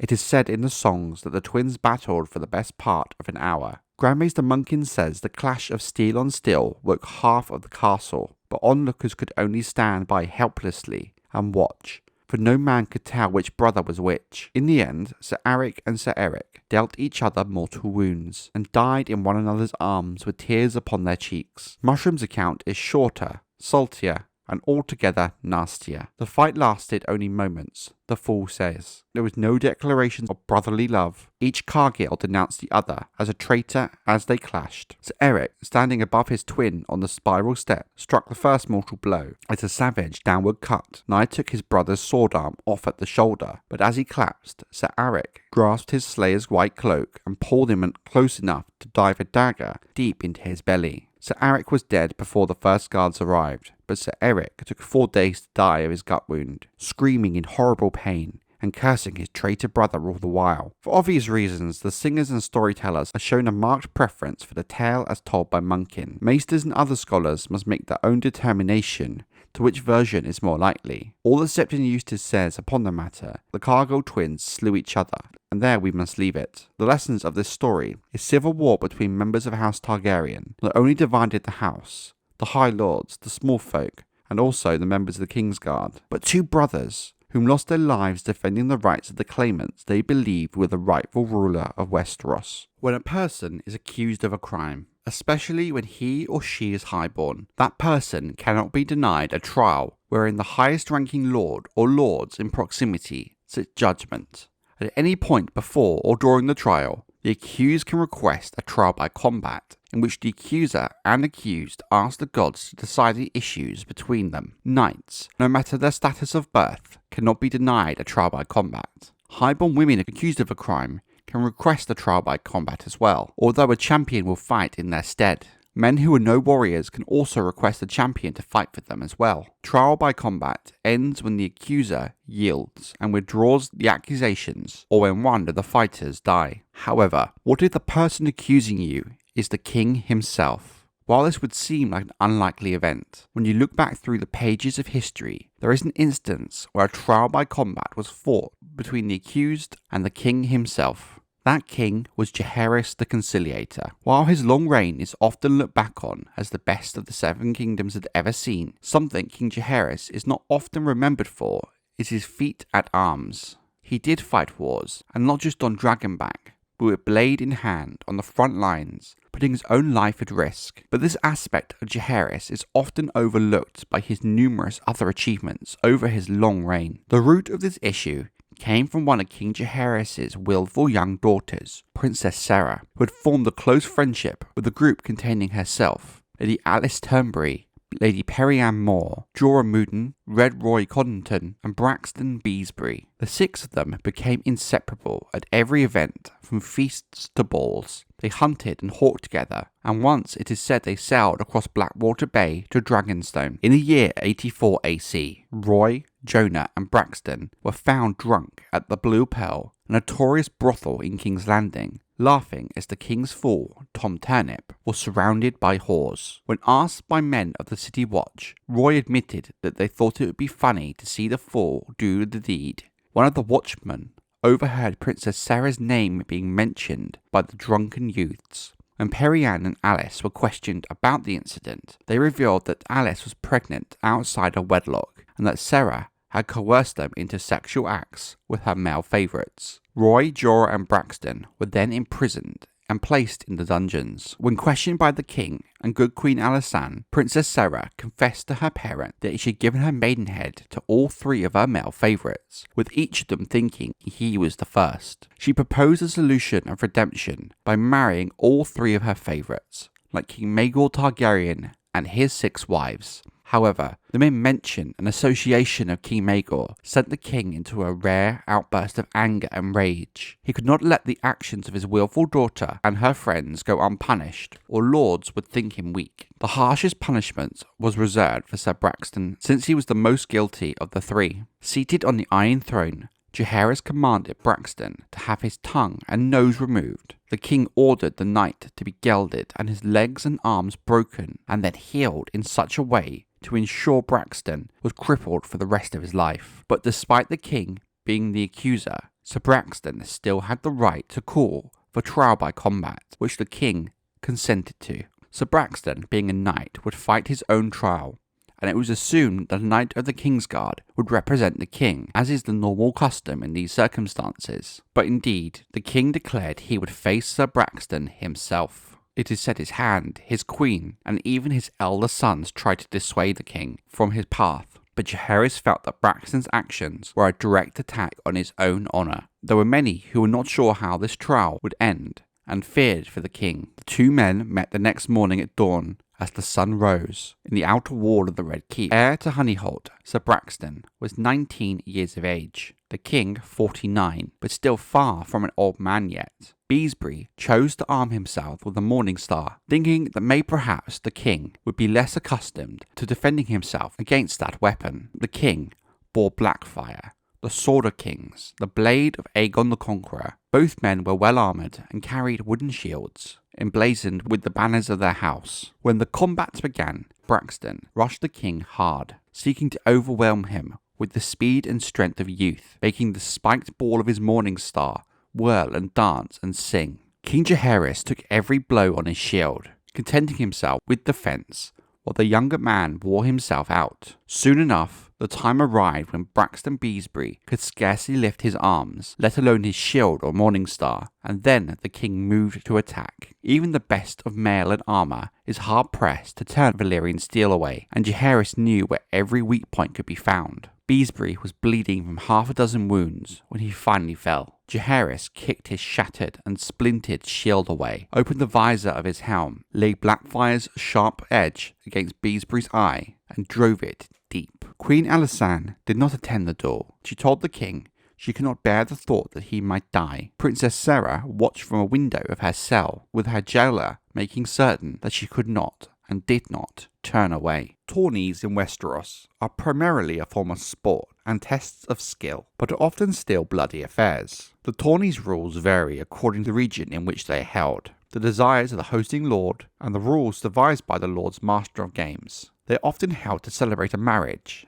births, and coming of ages. Many forms of competition are known to be included in tourneys, include jousting, mock battles between teams of knights, archery competitions, or the melee, which many warriors fight individually or in one large battle. Tourneys can be small events focusing on one competition held on a single day, or they can be large events that take several days and may include several different competitions. The central event of many Westerosi tourneys is jousting, which two armoured knights aim to knock each other off their mounts with the jousting lance, continuing on foot with a variety of blunted weapons. The loser of the joust must often forfeit his horse and armour to the winner, thus jeopardising a considerable part of his possession. While this form of combat by far the most popular, standalone single one-on-one combat with weapons of the knight's choosing are also very popular and just as deadly. Many tourneys pit pairs of warriors in rounds, where the loser is eliminated and the winner proceeds to the next, until one is ultimately declared champion. There are many tourneys that stand out in the pages of history, but some often get overlooked in their significance and the ways in which they would ultimately play out. One of these tourneys was the wedding tourney of Princess Rhaenyra Targaryen, heir to King Viserys, and her betrothed Prince Laenor Velaryon. The events that happened on the tourney field directly fed into the animosity that fueled the bloody Targaryen civil war, the Dance of the Dragons, and shows just how a petty squabble between high lords can often lead to open war and to the deaths of thousands. The complex situation that preceded the marriage of Rhaenyra and Laenor would fuel the dark events that would occur at their wedding. You had the rumoured relationship between Sir Criston Cole, the Lord Commander of the Kingsguard, and Princess Rhaenyra Targaryen, which, depending on the sources you believe, ended shortly before the wedding, due to Rhaenyra spurning Cole's suggestion of marriage and running away, while some also claim it was Cole who rejected Rhaenyra's advances, leading her into the arms of Harwin Strong, who would later become her own sworn protector. No matter what series of events you believed, it created a situation at the wedding tourney wherein Rhaenyra was now married to Laenor Velaryon, with her supposed new lover Sir Harwin Strong in her retinue, and later becoming her sworn shield. Sir Harwin would of course enter the tourney, along with the favourite and rumoured lover of Laenor Velaryon, Sir Joffrey Longmouth. It is said that when Princess Rhaenyra bestowed her favour on Sir Harwin, Laenor also bestowed his on Sir Joffrey, with the two newlyweds laughing as they did.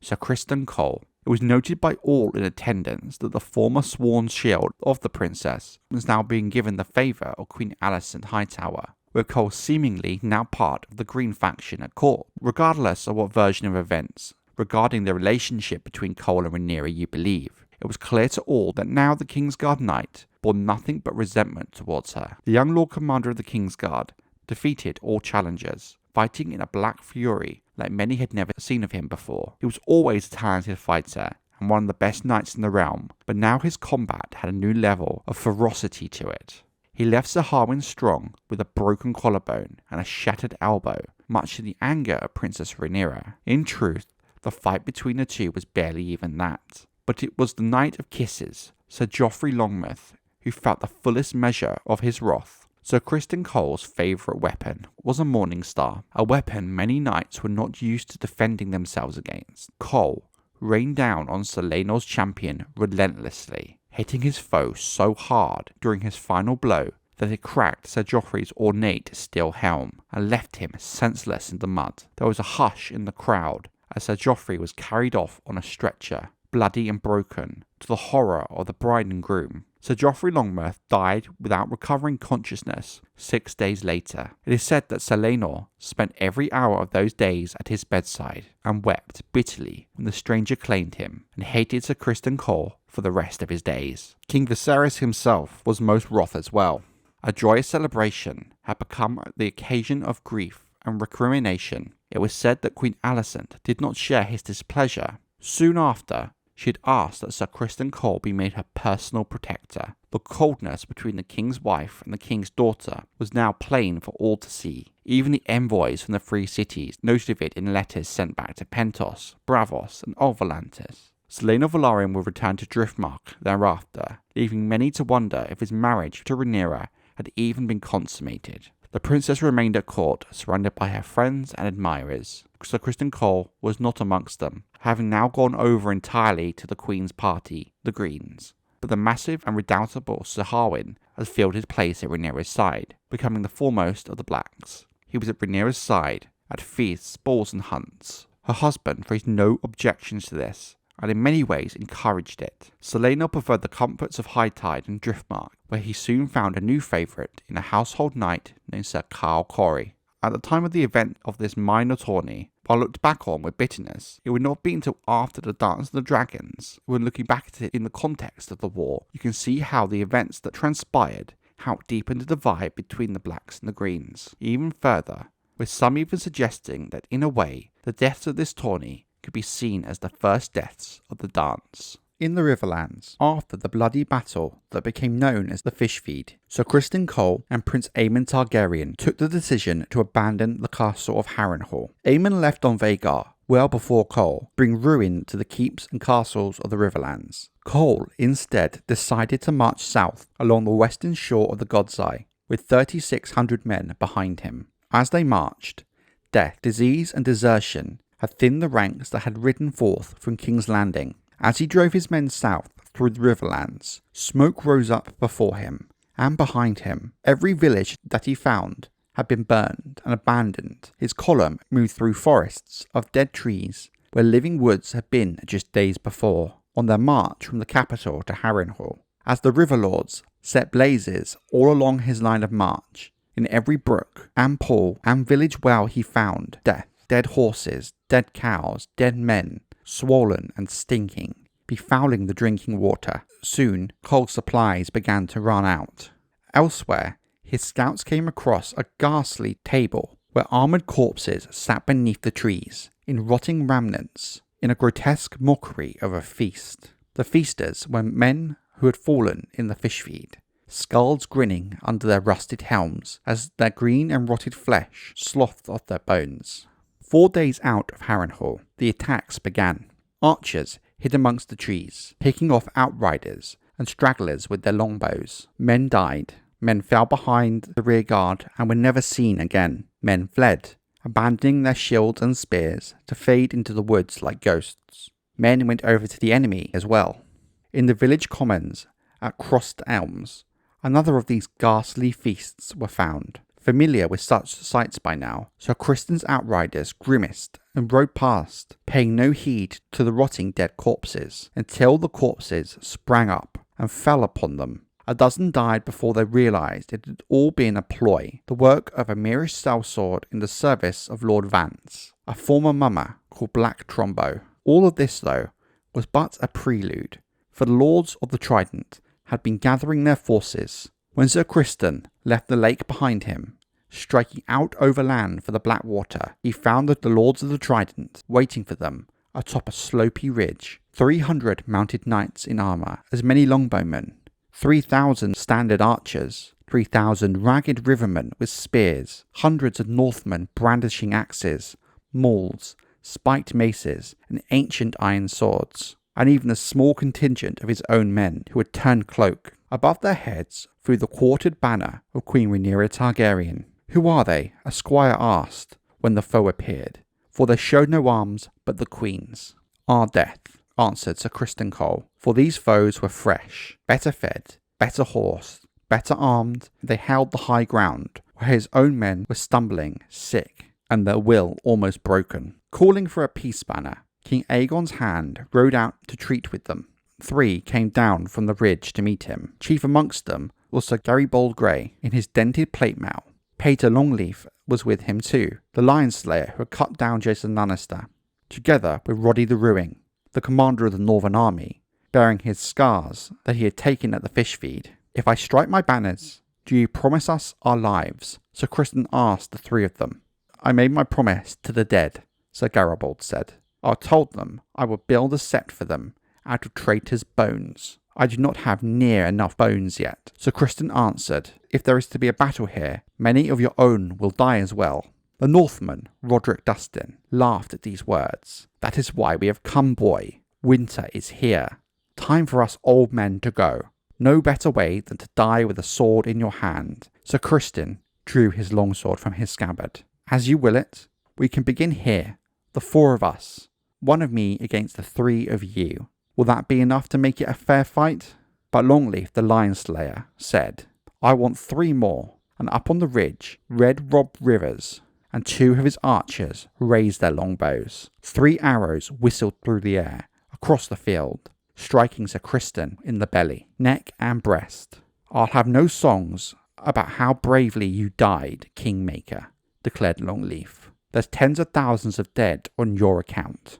But by the time he had finished his sentence, he was already speaking to a corpse. The battle that followed was as one-sided as any in the Dance of the Dragons. Lord Roderick raised a battered old warhorn to his lips and sounded the charge, and the Queen's men came screaming down the ridge, led by the Winter Wolves on their shaggy northern horses and the knights on their armoured desaries. With Sir Criston dead upon the ground, the men who had followed him from Harrenhal lost all heart.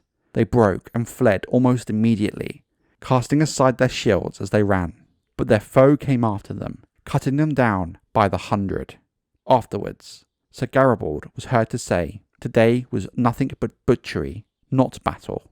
In the histories of the 7 Kingdoms, this bloody battle and the death of Sir Criston Cole, the Kingmaker, was dubbed the Butcher's Ball, and so it has been known ever since. In 130 AC, during the bloody Targaryen civil war, known as the Dance of the Dragons, when Queen Rhaenyra finally took King's Landing from her half-brother, King Aegon II, they were no longer in the city, having made their escape just in time. At the suggestion of Larys Strong, Aegon's Master of Whispers, the king and his 2 surviving children were split up. So Rickard Thorne of the Kingsguard was charged with getting Aegon's young heir, the 3-year-old Prince Maegor, to Oldtown and to the safety of House Hightower. When it was discovered that the king and his children were no longer in the city, the Queen dispatched her inquisitors to find them. They rightly judged Oldtown would be a likely destination and unknowingly followed the trail of Sir Rickard and the young Prince Maegor. Meanwhile, across the realm in the Reach, Sir Ormond Hightower was on his long march to King's Landing and had stopped to besiege Longtable, about 30 leagues southwest of the town of Bitterbridge. The village was crowded with men and women, fleeing before his advancing host. The lady of the town, the widowed Lady Caswell, whose husband had been beheaded by King Aegon II in King's Landing when he refused to renounce his allegiance to Rhaenyra, closed her castle gates, going so far as to turn away knights and lords when they came seeking her refuge. As a result, every inn in the area was full, if anything, dangerously overfull. Even the Hog's Head, a dismal sty of an inn. So when a strange man appeared, alone from the north, with a staff in one hand and a small boy on his back, the innkeeper had no room for him, and this man would find every inn full. That is until the well-dressed traveller pulled a silver stag from his remarkably full purse. The startled innkeep allowed that mysterious man and his young silver-haired son might find refuge in his stables, under the stipulation the man first mucked them out. The traveller agreed, setting aside his large pack and cloak, as he went to work with a spade and a rake. The honour and trust of innkeeps and landlords has a well-deserved low reputation. The owner of the Hog's Head was a well-known local scoundrel, who in history is known as Ben Buttercakes. He wondered there might be more silver stags where there had been one, after seeing the size of the traveller's coin purse. As the traveller worked up a sweat, cleaning the stables, Buttercakes offered to quench his thirst with a tankard of ale. The man accepted, and accompanied the innkeep into the Hog's Head's common room, little suspecting that his host had instructed his stable boy to search his pack for more silver. The boy found no coins within, but what he did find was far more precious, and would define the events to come in the pages of history. A heavy cloak of fine white wool, bordered in snowy satin, wrapped about a dragon's egg. The humble traveller's son was Maegor Targaryen, the heir and youngest son of King Aegon II, and the traveller was indeed Sir Rickard Thorne, the boy's sworn shield and protector. Ben Buttercakes got no joy from his plan to steal Sir Rickard's silver. When the stable boy burst into the common room with cloak and egg in hand, shouting of his discovery, the traveller threw the dregs of his tankard into the innkeep's face, ripped his long sword from its sheath, and opened Buttercakes from neck to groin in one seamless, quick motion. A few of the other drinkers drew swords and daggers of their own, but none were knights, and hesitated. In that brief moment of calm, Sir Rickard suddenly began to cut his way through them, one by one. Abandoning the stolen treasures, he scooped up the prince, fled to the stables, stole a fresh horse, and burst from the inn, hell-bent for the old stone bridge and the south side of the River Mander. He had come so far from King's Landing, and he surely knew that safety lay only 30 leagues away, further on, where Lord Hightower sat encamped beneath the walls of Longtable. His goal was close and in sight, but 30 leagues might as well have been the far north and the wall. The road across the Mander was closed, and Bitterbridge belonged to Queen Rhaenyra, with the river too deep and rapid to cross. A hue and a cry went up. Other men around the inn took horses in pursuit of Rickard Thorne. Hearing the shouts, the guards at the foot of the bridge bade Sir Rickard halt, but the bolting horse spread faster and faster to the bridge. Thorne tried to ride them down and break through the safety of the Hightower camp the other side of the river. In one unlucky, unfortunate moment, just as safety seemed it might be possible, one man grasped his horse's bridle. Thorne took his arm off at the shoulder and rode on, but that short delay of a few seconds, while Thorne was dispatching the guard, gave his fellow guards time to form up on the south bank too. They formed a wall against him. From both sides, men closed in, red-faced and shouting, brandishing swords and axes and thrusting with long spears. As Thorne turned this way and that, looking for any small chance of escape, wheeling his stolen mount in circles as the guards grew ever closer, seeking some way through their ranks, Prince Maegor clung to him, shrieking, the screams breaking through the loud of the rattling steel. It was the crossbow that finally brought down Sir Rickard. One bolt took him in the arm, the next through the throat. Sir Rickard fell from the saddle and died upon the bridge, with blood bubbling from his lips and drowning his last words. To the end he clung on to the boy he had sworn to defend, until a washerwoman called Willow Poundstone tore the weeping prince from his arms. Having slain the knight and seized the boy, the mob did not know what to do with their prize, many not even truly knowing who the screaming child was. Queen Rhaenyra had offered a great reward for his return, but King's Landing was long leagues away. Lord Hightower's army was much closer. Perhaps he would pay even more than the Queen. When someone asked if the reward was the same whether the boy was alive or dead, Willow Poundstone clutched Maegor tighter and said no one was going to hurt her new son. The infamous court fool Mushroom tells us that the woman was a monster, 30 stone in weight, simple-minded and half-mad, who had earned her nickname pounding cloves clean in the river.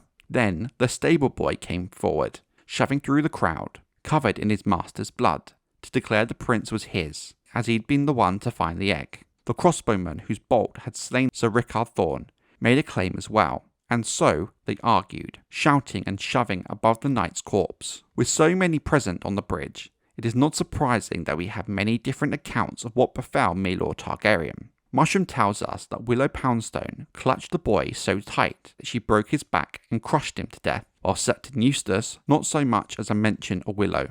In his account, the town butcher hacked the prince into 6 pieces with his cleaver, so all those fighting over him could have a piece. Grand Maester Munkin's true telling says the boy was torn limb from limb by the mob, but names no names. All we know for certain is that by the time Lady Caswell and her knights appeared to chase off the mob, the 3-year-old Prince Maegor Targaryen, heir to King Aegon II, was dead. Her ladyship went pale at the sight of him, saying, "The gods will curse us all for this." At her command, the stable boy and Willow Poundstone were hanged from the centre span of the old bridge, along with the man who had owned the horse Sir Rickard had stolen from the inn, who was wrongly thought to have assisted in Thorne's escape. Sir Rickard's corpse was wrapped in his white cloak, and Lady Caswell sent it back to King's Landing, together with Prince Maelor's head. The dragon egg was sent to Lord Hightower at Longtable, hopes it might dampen his wrath, and that of the boy's uncle, Prince Daeron. The fool mushroom, who loved Queen Rhaenyra well, tells us that Rhaenyra wept when Maelor's small head was placed before her as she sat at the Iron Throne. Septon Eustace, who bore her little love, says rather that she smiled and commanded the head be burned, for he was the blood of the dragon. The truth of the matter is most likely somewhere in the middle of the two tales. While there was no announcement of Maelor's death, word of his demise nonetheless spread through the city, and soon another tale was being circulated, one that claimed that Queen Rhaenyra had the prince's head delivered to his mother, Queen Helena, in a chamber pot. Though the story had no truth in it, soon it was on every pair of lips in the city. Historians put this down as the work of Larys Strong, the Clubfoot. A man who gathers whispers can spread them just as well. When Longtable was finally captured, the Green Army, commanded by Lord Ormond Hightower, arrived at Bitterbridge. Lady Caswell attempted to yield in exchange for safe conduct for her and her family. However, Prince Daeron Targaryen was furious about the death of his nephew and granted no mercy. Bitterbridge was brutally sacked and burned, while the population was executed or pushed into the Maunder to drown. No one was spared. The Hog's Head was the first building put to the torch. Lady Caswell begged Lord Ormond to spare her children before she publicly hanged herself from the castle gatehouse. Sir Rickard Thorne is remembered in the pages of history and in the White Book of the Kingsguard for his valour and bravery in attempting to protect his charge. What makes the tale more harrowing is how close Rickard was to success and saving Prince Maelor, with the Hightower host only a short distance away at Longtable. Had the siege of Longtable had been resolved quicker and the Hightower host had not been caught up there, it's possible that they could have taken the town of Bitterbridge before Rickard had arrived, and therefore both he and Prince Maelor would have lived, and perhaps the entire course of history and the events of the Dance of the Dragons could have played out very differently. All we can know for sure is that day, with the death of Sir Rickard Thorne and Prince Maelor Targaryen, Bitterbridge truly earned its name. For a long while, at the outbreak of the Dance of the Dragons, it was more of a war of words, with both sides still attempting to negotiate with the other in hopes of avoiding bloodshed. But when Aemond One-Eye killed Queen Rhaenyra's second son, Lucerys, in the skies above Shipbreaker Bay, that began a chain reaction with the revenge killing of Prince Jaehaerys, the heir of King Aegon II, and multiple assassination attempts on key figures on both sides of the conflict. The Dance of the Dragons entered into a new phase, as both sides called for vengeance and blood from the other. Now, any hope of negotiations were impossible. It became very clear it would only be a matter of time before the first real bloodshed in the form of a pitched battle. The war had changed in a moment, from an isolated conflict between two factions of House Targaryen into a bloody war that would divide the houses of Westeros, as houses up and down the kingdom caught their banners and rallied their levies, ready for war. All it would take is a spark to light the flame. With houses with long-standing rivalries, such as House Bracken and House Blackwood in the Riverlands, who would use the war to once again vent their ancient enmity. In the Riverlands, raiders out of Raventree Hall of House Blackwood, flying Queen Rhaenyra's quartered banner, crossed into the lands of House Bracken. They began to burn crops, driving sheep and cattle away, sacking villages and despoiling every sept they came on, as the Blackwoods were one of the last houses south of the Neck who still followed the old gods. When the Brackens gathered a strong force to strike back, Lord Samwell Blackwood surprised them on the march, taking them unawares as they camped beneath a riverside mill. In the bloody fight that followed, the mill was put to the torch, and men fought and died for hours, bathed in the red of the flames. Sir Amos Bracken, leading the host from Stonehenge, cut down and slew Lord Blackwood in a single combat, only to perish himself when a rearward arrow found the eye slit of his helm and drove deep into his skull. That shaft was loosed by Lord Samwell's 16-year-old sister, Alysanne, who would later be known as Black Ally. But whether this is fact, or a mere family legend, cannot be known. Many other grievous losses were suffered by both sides in what became known as the Battle of the Burning Mill. The fight lasted hours, well into the night and into the next morning. At first, the Blackwoods had the upper hand, then the Brackens, with the advantage switching back and forth for hours, with neither side managing to press their advantage. Ultimately, the Brackens finally broke and fled back into their own lands under the command of Sir Amos's bastard half-brother, Sir Rhaelon Rivers. It was only to find that Stonehenge had been taken in their absence, led by the husband of the Queen, Prince Daemon Targaryen, on Caraxes. A strong host made up of Darries, Roots, Pipers and Freys had captured the castle by storm in the absence of so much of House Bracken's strength. We don't know if the Blackwoods' attack was coordinated in order to lure the strength of House Bracken away from their castle, but needless to say, Prince Daemon used the distraction well. Lord Humphrey Bracken and his remaining children had been made captive, along with his third wife and base-born paramour. Rather than see them come to harm, Sir Rhaelon yielded. With House Bracken thus broken and defeated, the last of King Aegon II's supporters in the Riverlands lost heart and laid down their own swords as well. With the Riverlands now under the control of Prince Daemon, Harrenhal was taken without shedding a single drop of blood as the Castilian struck his banners as he saw Daemon approach. Harrenhal was an important prize, as despite it being a ruin, it is still a highly defendable position and a tactical asset, being able to control the Riverlands and into the Crown Lands from it. Prince Daemon, taking Harrenhal in the name of Queen Rhaenyra, sent out a message to many lords who doubted if she had the strength to fight a half-brother for the throne. The fall of Harrenhal to Prince Daemon came as a great shock to King Aegon and the Greens. Until that moment, King Aegon II had believed his half-sister's cause to be hopeless, with even some in the Queen's camp supporting this assessment. Harrenhal's fall left King Aegon feeling vulnerable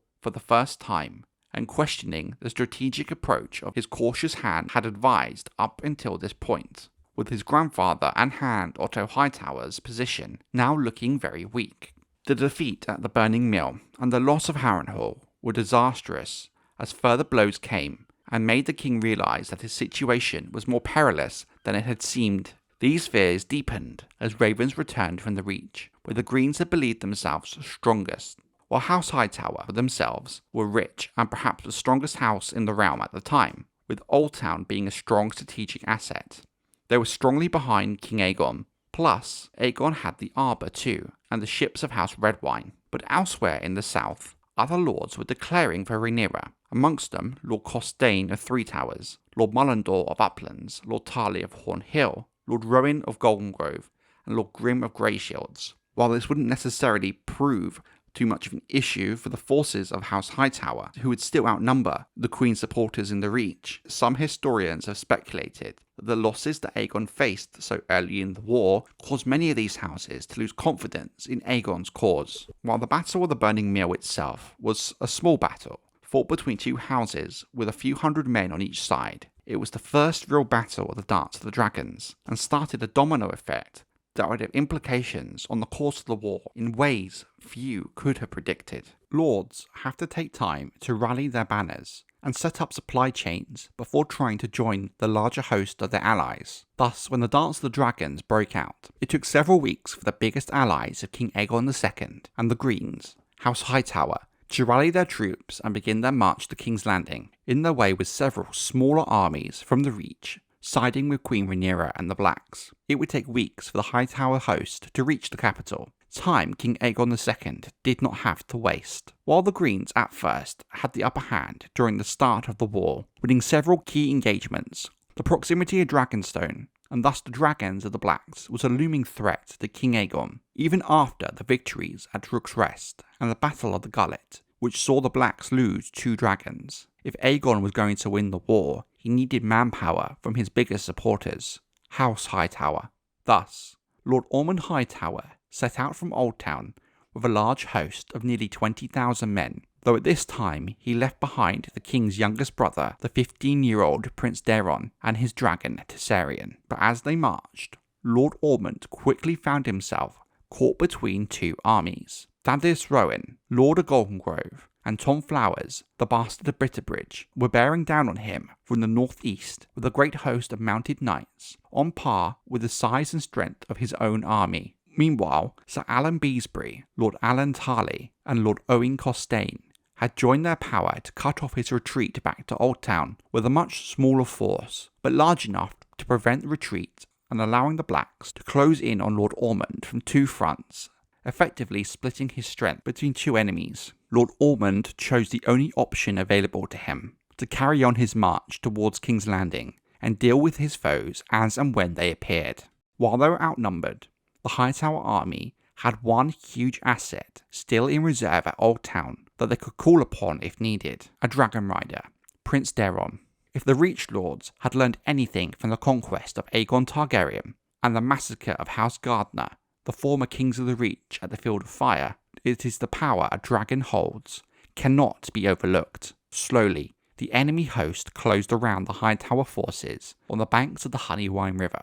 Both the larger northern host and the smaller southern pressed their attack to the front and rear of the Hightower forces at the same time, effectively splitting the strength of the Hightowers in half, with each having to deal with a separate foe. Though Lord Hightower expected this, he saw his lines start to crumble much faster than he had expected, as his foes fought ferociously. Defeat seemed certain and imminent, as his forces were pushed further and further back. That's until a large black shadow swept across the battlefield, as a terrible roar resounded overhead, slicing through the sound of steel on steel. A dragon had come. Lord Hightower's plea for help had been answered, albeit late. The dragon was Tessarion, the Blue Queen, cobalt and copper. On her back rode the youngest of Queen Alicent's 3 sons, Daeron Targaryen, 15, Lord Ormond's squire, the gentle and soft-spoken lad who'd once been a milk brother to Prince Jaehaerys, who himself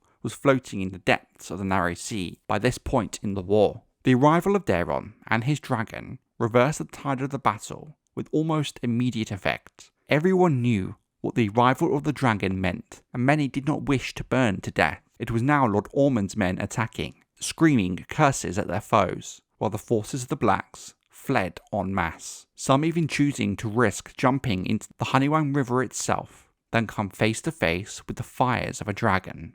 By the end of that long, bloody day, Lord Rowan was retreating north with the small remnants of his host. Tom Flowers lay dead and burned among the grass. The 2 Allans had been taken captive, and Lord Costane was dying from a wound. For now, the Blacks would struggle to put up any true, meaningful resistance to Lord Ormond's march to King's Landing, especially with the dragon now part of the march. As the wolves and ravens fed upon the bodies of the slain, Ormond Hightower feasted Prince Daeron on aurochs and strong wine, and dubbed him a knight, with the storied Valyrian steel longsword of House Hightower Vigilance, and naming him Sir Daeron the Daring, for his fearless attack on the Blacks. The prince modestly replied, "My lord is kind to say so, but this victory really belongs to Tessarion, not me." While the Battle of the Honeywine was a small conflict when compared to the scale of the battles to come in the Dance of the Dragons, it very nearly went in the favour of the Blacks. If it had not been for Prince Daeron and his dragon, had the Hightower host been broken on the banks of the Honeywine, the Reach would have effectively been under the control of the Blacks, making King Aegon II's position very perilous, perhaps speeding up the eventual fall of King's Landing. But for Rhaenyra and the Blacks, without the looming threat of the Hightower host marching across the realm, and the huge losses the Blacks faced during the Battle of Tumbleton, it could be that Rhaenyra could have held on to King's Landing for longer, with less chance of the unrest that came with her brief control of the city. Wars are complex, with events all feeding into each other. Even the outcomes of small battles, such as the Honeywine, could have far-reaching effects that cannot be foreseen. Midway through the Targaryen Civil War, known as the Dance of the Dragons. Perhaps one of the bloodiest battles in the history of Westeros occurred. By this point in the war, Queen Rhaenyra Targaryen and the Black had taken and firmly held King's Landing, with King Aegon II and his children missing, with no clue of their location. While the Blacks had control of the Riverlands and King's Landing, their forces were spread thin, which presented a huge danger to Rhaenyra's position, with the Stormlands still rallying their army in favour of the Greens. But the more pressing issue was the huge Hightower host slowly making its way through the Reach towards King's Landing, having already captured the towns of Longtable and Bitterbridge. The host was led by Lord Ormond Hightower, with him the king's youngest brother, Prince Daeron Targaryen, along with his young dragon, whom had already swayed the balance of power in the Reach. On the headwaters of the mighty Manda River stood the town of Tumbleton, a thriving market town and the seat of House Footley, the kind of town you'd likely see up and down Westeros, a normal, average town. The castle overlooking the town was stout but small, garrisoned by no more than 40 men, but thousands more had come upriver from Bitterbridge, Longtable, and further south. As the Hightower host approached, the arrival of the strong force of the Riverlords after the dismantling of the Greens' forces in the Riverlands swelled their number further and stiffened their resolve to push back against the Hightower host. Fresh from their victory at the Butcher's Ball came Sir Garibald Grey and Longleaf the Lion Slayer, with the head of Sir Criston Cole upon a spear, Red Rob Rivers and his archers, the last of the Winter Wolves, and a score of landed knights and petty lords whose lands lay along the banks of the Blackwater, amongst them such men of note as Sir Garrick Hall of Middleton, Sir Merrill the Bold, and Lord Owen Borney. All told, the forces gathered under Queen Rhaenyra's banner at Tumbleton neared 9,000 men, according to the true telling. However, other chroniclers have made the number out as high as 12, or even as low as 6,000. But in all cases, it seemed plain that the Queen's men were greatly outnumbered by the coming Hightower army, and that's not even taking into account their dragon. So, there was no doubt the arrival of the dragons Vermithor and Silverwing from Dragonstone, with their riders, the Dragon Seeds, Hugh Hammer and Ulf White, was most welcome by the defenders of Tumbleton. Having two large, experienced dragons against Daeron and his younger dragon Tessarion could very well turn the tide of the battle, but little could they know the horrors that still awaited them. The hows and the when and the whys of what has become known as the treason of Tumbleton remains a matter of much debate, and the truth of it all will likely never be known. However, it does appear that some of those who flooded into the town fleeing before the Hightower army were actually part of that army, sent ahead to infiltrate the ranks of the defenders. Beyond question, two of the Blackwater men who had joined the Riverlords on their march south, Lord Owen Borney and Sir Roger Crone, were secret supporters of King Aegon II, yet their betrayals would have counted for very little had not Sir Ulf White and Sir Hugh Hammer, the Dragon Seeds, also chosen this moment to change their allegiances. Most of what we know of these men comes from Queen Rhaenyra's full Mushroom. The dwarf's assessment, these two men possessed low character, painting the former as a drunken, the latter as a brute. Both were cravens, he tells us. It was only when they saw Lord Ormond's host with their spear points glistening in the sun and its line of march stretching back for long leagues that they had decided to join him rather than oppose him. Yet neither man had hesitated to face the storm of spears and arrows off Driftmark during the Battle of the Gullet, so this theory of cowardice does not seem to fit. It was maybe that the thought of attacking Tessarion that gave them pause. In the Gullet, all the dragons had been on their own side. This too may be possible, though both Vermithor and Silverwing were older and larger than Prince Daeron's dragon, and would therefore have been likely to prevail in any battle. Then again, Daeron, though young, was the more practiced rider than the two Dragon Seeds. Others suggested it was avarice, not cowardice, that led White and Hammer to betrayal. Honour meant little and less to them. It was wealth and power they lusted for. After the actions on the Battle of the Gullet and the fall of King's Landing, they had been granted knighthoods, but they aspired to be lords, and scorned the modest holdings bestowed on them by Queen Rhaenyra. When Lords Rosby and Stokeworth were executed, it was proposed that White and Hammer be given their lands and castles through the marriage to their daughters, but Her Grace allowed the traitors' sons to inherit instead. Storm's End and Casterly Rock were dangled before them, but these rewards as well as the ungrateful Queen had denied them. No doubt they hoped that King Aegon II might reward them better should they help return the Iron Throne to him. It might even be said that certain promises were made to them in this regard, possibly through Lord Larys Strong the Clubfoot or one of his agents, though this remains unproven and ultimately unprovable. As neither man could read nor write, we shall never know what drove the two betrayers to do what they did. Of the Battle of Tumbleton itself, we know much and more, however. 6,000 of the Queen's men formed up to face Lord Hightower in the field, under the command of Sir Garibald Grey. They fought bravely for a time, but a withering rain of arrows from Lord Ormond's archers quickly thinned their ranks, and a thunderous charge by heavy horses broke them, sending the survivors running back towards the town walls. There, Red Rob Rivers and his bowmen stood, covering the retreat with their own longbows. But most of the survivors were safe inside the gate. Roddy the Ruin and his winter wolves sallied forth from a postern gate, screaming their terrifying northern war cries as they swept around the left flank of the attackers. In the chaos that ensued, the Northmen fought their way through 10 times their own number to where Lord Ormond Hightower sat his warhorse beneath King Aegon's golden dragon and the banner of Oldtown and the Hightowers. As the singers tell it, Lord Roderick was bloody from head to heel as he came on, with a splintered shield and a cracked helm, yet so drunk with the battle that he didn't even seem to feel his wounds. Sir Brendan Hightower, Lord Ormond's cousin, put himself between the Northman and his liege, taking off Ruin's shield arm at the shoulder with one terrible blow of his long axe. Yet the savage Lord of Barrowton fought on, slaying both Sir Brandon and Lord Ormond before he died. Lord Hightower's banners toppled, and the townsfolk gave a great cheer, thinking the tide of the battle had turned.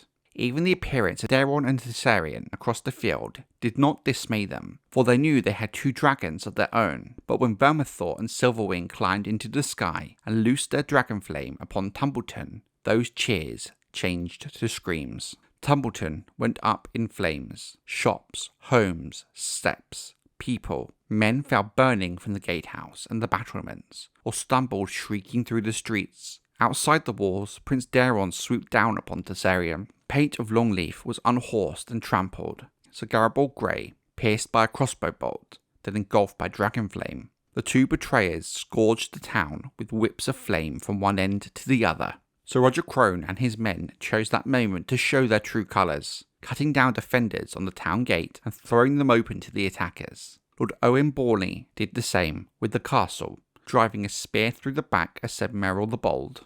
The brutal sack that followed was as savage in any of the history of Westeros. Tumbleton, that prosperous market town, was reduced to nothing but ash and embers. Thousands burned, and as many died by drowning as they tried to swim up the river. Some would later say they were the fortunate ones, for no mercy was shown to the survivors. Lord Footley's men threw down their swords and yielded, only to be bound and beheaded. Such townswomen as survived the fires were assaulted repeatedly, even girls as young as 8 and 10. Old men and boys were put to sword, whilst the dragons fed upon the twisted, smoking carcasses of their victims. Tumbleton was never to recover, though later Lord Footley's would attempt to rebuild atop the ruins. Their new town would never be the 10th of the size of the old, for the small folk said the very ground of Tumbleton was haunted.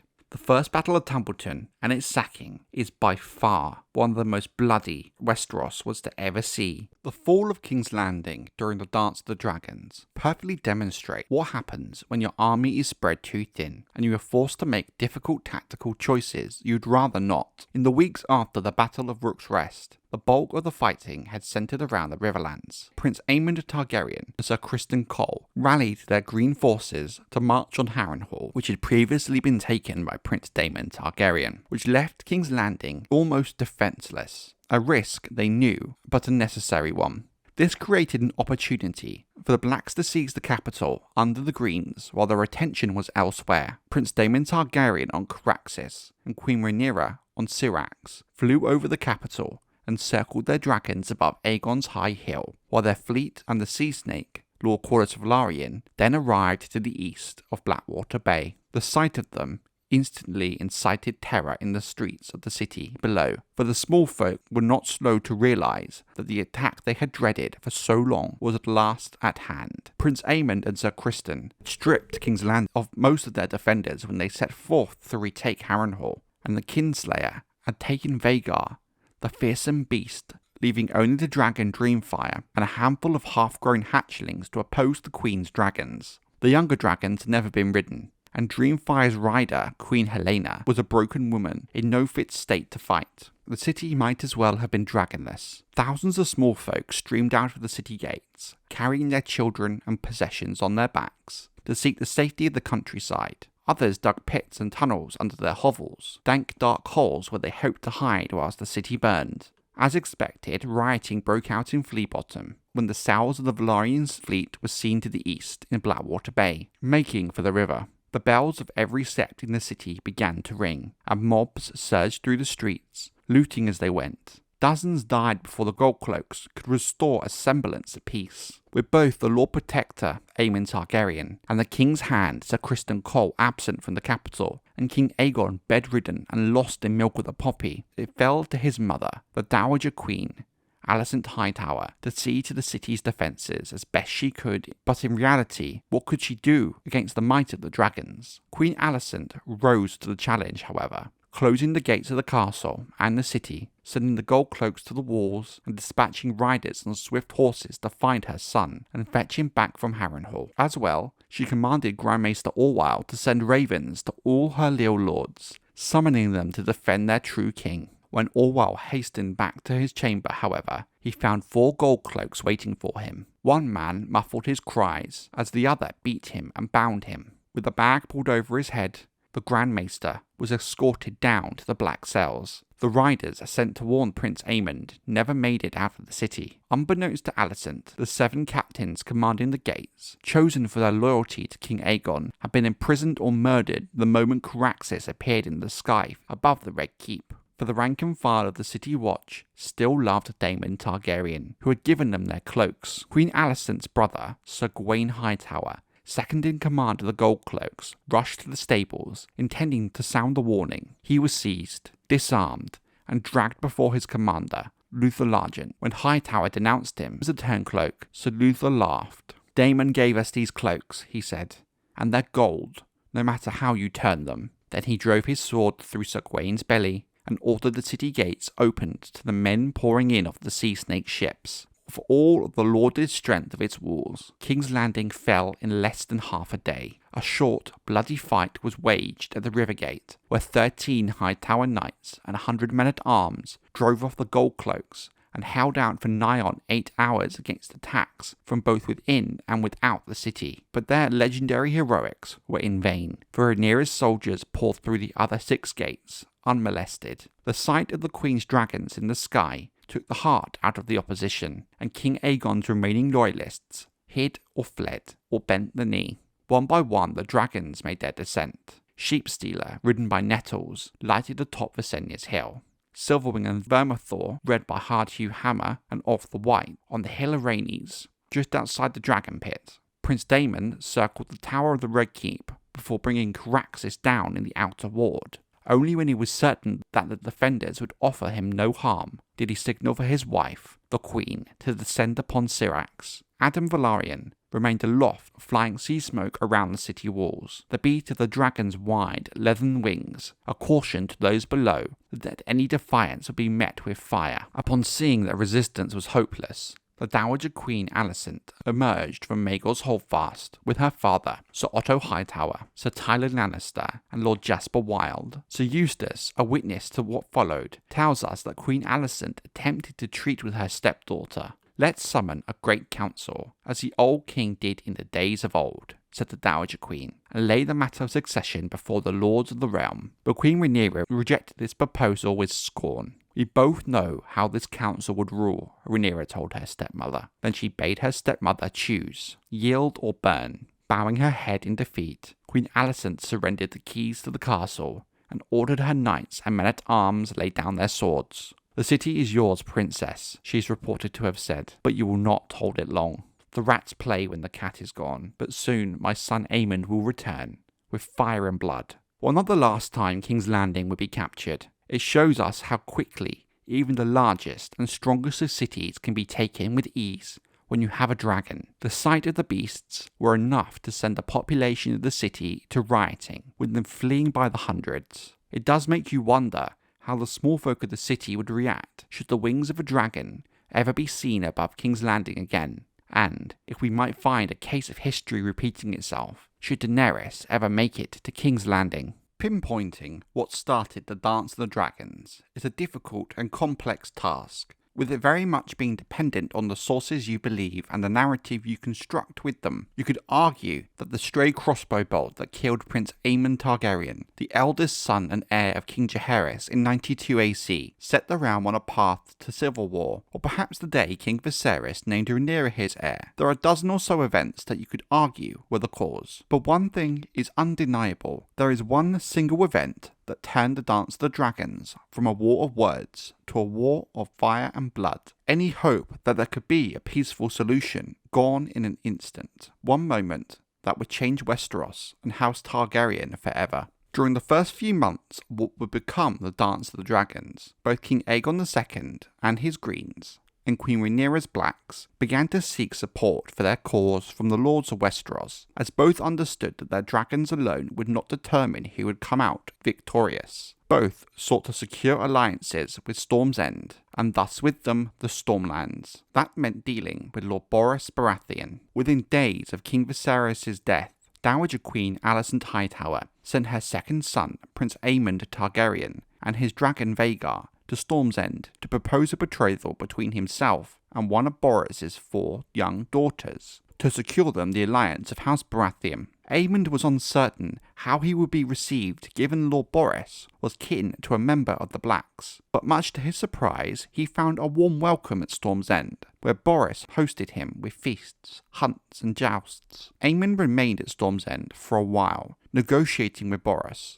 during which time Lord Borys, feeling Rhaenyra had taken House Baratheon for granted for too long, given that she had not sent an envoy with haste, suggested to Borys that they were taking his support for granted, so he agreed on a betrothal and gave Aemon a choice from all 4 of his daughters. The Blacks remained unaware of Aemon's presence at the Baratheon stronghold, despite all the grand events patroned by Lord Borys, which has surprised many historians in hindsight. Princess Rhaenys Targaryen, the queen who never was, believed that Borys would support Rhaenyra, as Rhaenyra's uncle and Borys's father, Bormund, had always been a staunch supporter of Rhaenys and her son Laenor's claim to the Iron Throne in years prior. Because they believed that the envoy would receive a warm welcome, and Storm's End was relatively close to Dragonstone, Rhaenyra agreed to send her second son, Prince Lucerys Velaryon, as her envoy to personally deliver a message from her to Lord Borys. Lucerys Velaryon arrived at Storm's End before a gathering storm was blowing in from Shipbreaker Bay, the winds so strong that his young dragon Arrax struggled somewhat to fly. As Arrax landed on the outer wall of Storm's End, Lucerys was greeted by the sight of the huge dragon Vhagar. He must have surely have understood what the presence of Vhagar meant. By the time Lucerys arrived, Aemon had chosen his bride, and he and Borys had already agreed to the betrothal, but were still haggling over the dates of the marriage and dowries to be paid. Lucerys, dripping wet from the rain, found Aemon in the round hall, together with Lord Borys and all 4 of his daughters, Cassandra, Maris, Floris and Ellen. Borys's septons and maesters and 20 knights, guards and servants, as well as many lords of the Stormlands were also present, which is why the events that followed are so well documented. "Look at this sad creature, my lord," Prince Aemon called out to his nephew. "Little Luke Strong, the bastard. You're wet, bastard. Is it raining, or did you piss yourself in fear?" Lucerys addressed himself only to Lord Baratheon, ignoring his uncle's remarks. "Lord Borys, I have brought you a message from my mother, the Queen. The whore of Dragonstone, he means," Aemon said as he strode forward, and made to grab the letter from Lucerys' hand. But Borys roared and commanded his knights to intervene, pulling the 2 princes apart. One brought Rhaenyra's letter to Borys, where his lordship sat upon the throne of the old Storm Kings. No man can truly know what Borys Baratheon was feeling at this time. The accounts of those who were there differ markedly one from the other. Some say his lordship was red-faced and abashed, as a man might be if his lawful wife found him abed with another woman. Others declared that Boris appeared to be relishing the moment, for it pleased his vanity to have both king and queen seeking his support. All the witnesses agree on one thing, on what Lord Boris said and did. Boris couldn't read, so he handed the queen's letter to his maester, who cracked the seal and whispered a message into his lordship's ear.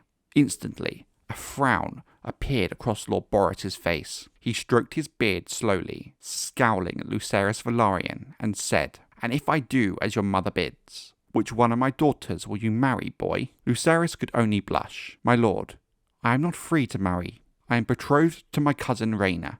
"I thought as much," Lord Boris said. "Go home, pup, and tell your mother that the Lord of Storm's End is not a dog that she can whistle up at need to set against her foes." Prince Lucerys turned to take his leave of the Round Hall, but Prince Aemon drew his sword and said, "Hold on, Strong. First, pay the debt you owe me." Then he tore off his eye patch and flung it to the floor to show the sapphire beneath. "You have a knife, just as you did back then. Put out your eye, and I will let you leave. One will serve. I do not wish to blind you." Prince Lucerys recalled the promise he had made to his mother, and told his uncle he was not there to fight, and that he came there as an envoy. "You came here as a craven and a traitor," Prince Aemon answered, "and I will have your eye or your life, Strong." At that, Boris grew uneasy. "Not here," he grumbled. "I want no blood shed under my roof." So his guards put themselves between the two princes and escorted the younger from the Round Hall back to the castle yard where Arrax was waiting for him, hunched in the rain, waiting for his return. And there it might have ended. There it should have ended. But for the girl Myrish,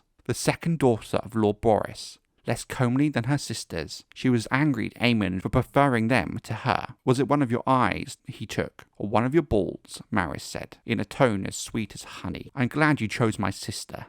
I want a husband with all of his parts." Aemon Targaryen's mouth twisted in rage as he turned once more to Lord Boris, asking for his leave. The Lord of Storm's End shrugged and answered, "It's not for me to tell you what to do when you are not beneath my roof." And his knights moved aside as Prince Aemon rushed to the door. Outside, the storm was raging. Thunder rolled across the castle, rain falling in a blinding sheet, and from time to time, great bolts of blue-white lightning lit the world as bright as day. It was horrendous weather, even for a dragon, and Arrax was struggling to stay aloft when Prince Aemon mounted his dragon Vhagar and went after him. Had the sky been calm, Prince Lucerys probably could have outflied his pursuer, as Arrax was younger, smaller and swifter. So it came to pass that dragon met dragon above Shipbreaker Bay. Watchers on the castle walls saw distant blasts of flame and heard shrieks that cut the thunder. Then the two beasts were locked together, lightning crackling around them. Vhagar was 5 times the size of her foe, the hardened survivor of 100 battles. If there was a fight, it could not have lasted long. Arrax fell, broken, to be swallowed by the storm-lashed waters of the bay, his head and neck washed up beneath the cliffs below Storm's End 3 days later, to make a feast for crabs and seagulls. Some claim that Prince Lucerys' corpse also washed up, and that Aemon cut out his eyes as a present for Lady Myrish on the bed of seaweed, but this seems excessive, and there's no real proof for it. Some say Vhagar snatched Lucerys off his dragon's back and swallowed him whole. It has ever been claimed that the prince survived the fall, swam to safety, but lost all memory of who he was, spending the rest of his days as a simple-minded fisherman. The last of these scenarios definitely seems the most unlikely to be true, but one thing we do know to be true is this: that short, bloody fight above Shipbreaker Bay between Arrax and Vhagar, Lucerys and Aemon, lit the flame of war, of one of the worst and most bloody wars Westeros would ever see, as in truth, the Dance of the Dragons now begun in earnest, and with the death of Lucerys, it set off a chain reaction. An eye for an eye. A son for a son. During the Targaryen Civil War, known as the Dance of the Dragons, before the fall of King's Landing to Rhaenyra and the Black, banks. King Aegon II and his children fled in secret out of the city when the Queen's dragons first appeared in the skies above the capital. No man knew of the Red Keep's secret passages better than Larys Strong, the Clubfoot, and at the suggestion of Lord Larys, the fugitives parted company used these tunnels to escape the castle, after which the fugitives parted company with only Larys himself, knowing that the king, stripped of all his finery and clad in a salt-stained fisherman's cloak, had been concealed amongst a load of codfish on a fishing skiff in the care of a bastard knight with a family on Dragonstone, and there Aegon might have remained, hidden and harmless to the Queen for the rest of his life, dulling his pain with the milk of the poppy and wine, while hiding his burn scars beneath a heavy cloak. That's if the injured Sunfire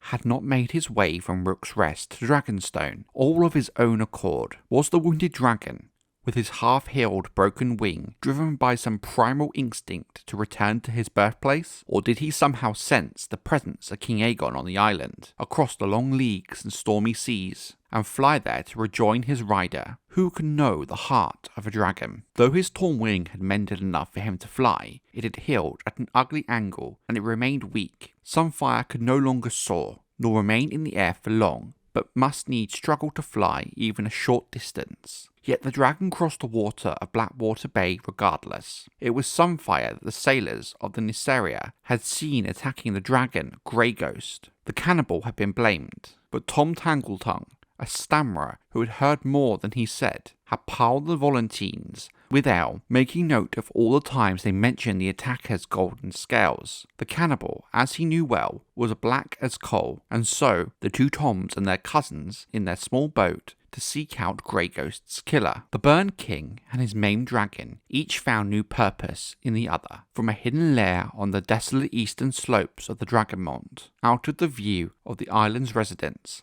Aegon ventured forth each day at dawn, taking to the sky again for the first time since Rook's Rest, while his companions, the two Toms and their cousins, the knight Sir Marsden Waters, returned to the other side of the island to seek out men loyal to Aegon, willing to help him take the castle. Even on Dragonstone, Queen Rhaenyra's own seat and stronghold, they found many who misliked the Queen for reasons both good and ill. Some grieved for brothers, sons and fathers, slain during the sowing of the dragon seeds, or during the bloody Battle of the Gullet. Some hoped for plunder or advancement, while others believed a son must come before a daughter, giving Aegon the better claim to the throne. The Queen had taken the best of the castle's men with her to King's Landing, on its island, protected by the sea snake ships and its high Valyrian walls. Dragonstone seemed unassailable, so the garrison Rhaenyra left to defend it was small, made up largely of men judged to be of little use, greybeards and green boys, and the crippled, men recovering from wounds, men of doubtful loyalty, men suspected of cowardice. Over them Rhaenyra had placed Sir Robert Quincy, an able man grown old and fat. Quincy was a steadfast supporter of the Queen, all agreed, but some of the men under him were less loyal, harbouring certain resentments and grudges for old wrongs, real or imagined. Prominent amongst them was Sir Alfred Broom. Broom proved to be more than willing to betray the Queen in return for the promise of lordship and lands, and of course, gold, should Aegon II regain the Iron Throne. His long service with the garrison allowed him to advise the king's men on Dragonstone's strengths and weaknesses, which guards could be bribed or won over, and which must need be killed or imprisoned. When it came to the fall of Dragonstone, it took less than an hour. Men working with Broom opened the postern gate during the hour of the ghost to allow Sir Marsden Waters, Tom Tangletongue, and their men to slip in the castle unobserved. While one band seized the armory, another took Dragonstone's Lil Guardsman and Marshal-at-Arms into custody. Sir Marsden surprised Grand Maester Jaehaerys in his rookery, so no word of the attack might escape by Raven. Sir Alfred Broom himself led the men who burst into the Castellan's chambers to the surprise of Sir Robert Quincy. As Quincy struggled to rise from his bed, Broom drove a spear into his huge pale belly. The fool Mushroom, who knew both men well, says Sir Alfred Broom disliked him and resented Sir Robert. This may be well believed, for the thrust was believed to be of such force that the spear went out of Sir Robert's back, through the feather bed and straw mattress, and into the floor below. Only in one respect did the plan go awry. As Tom Tangletongue and his ruffians smashed down the door of Lady Baelor Targaryen's bedchamber to take her prisoner, The girl slipped out of her window, scrambling across rooftops and down walls until she reached the yard below. The king's men had taken care to send guards to secure the stables where the castle's dragons had been kept, but Baela had grown up on Dragonstone and knew ways in and out that they did not. By the time her pursuers had caught up with her, she had already loosed her dragon, Moondancer's chains, and strapped a saddle onto her. So it came to pass that when King Aegon II flew over the Dragonmont's smoking peak and made his descent, expecting to make a triumphant entrance into the castle in the hands of his own men, with the Queen's loyalists slain or captured, but instead he was met by Baela Targaryen, Prince Daemon Targaryen's daughter by Lady Laena Velaryon, a strong-willed girl, fearless as her father. Moondancer was a young dragon, pale green with horns and crests and wing bones of pearl. Aside from her great wings, she was no larger than a warhorse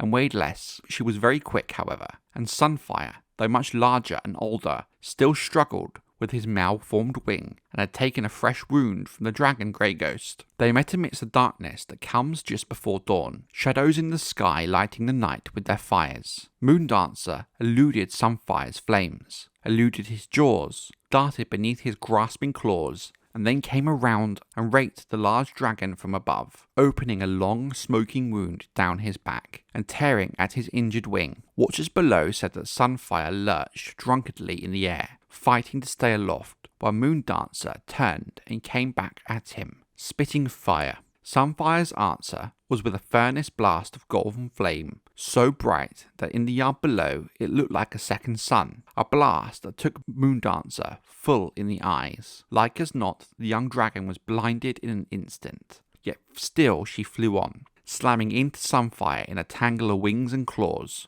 As they fell, Moondancer struck at Sunfire's neck repeatedly, tearing out mouthfuls of flesh, whilst the elder dragon sinked his claws into her underbelly. Robed in fire and smoke, blind and bleeding, Moondancer beat her wings desperately as she tried to break away, but all her efforts did was slow their fall. The watchers in the yard below scrambled for safety as the dragons slammed into the hard stone.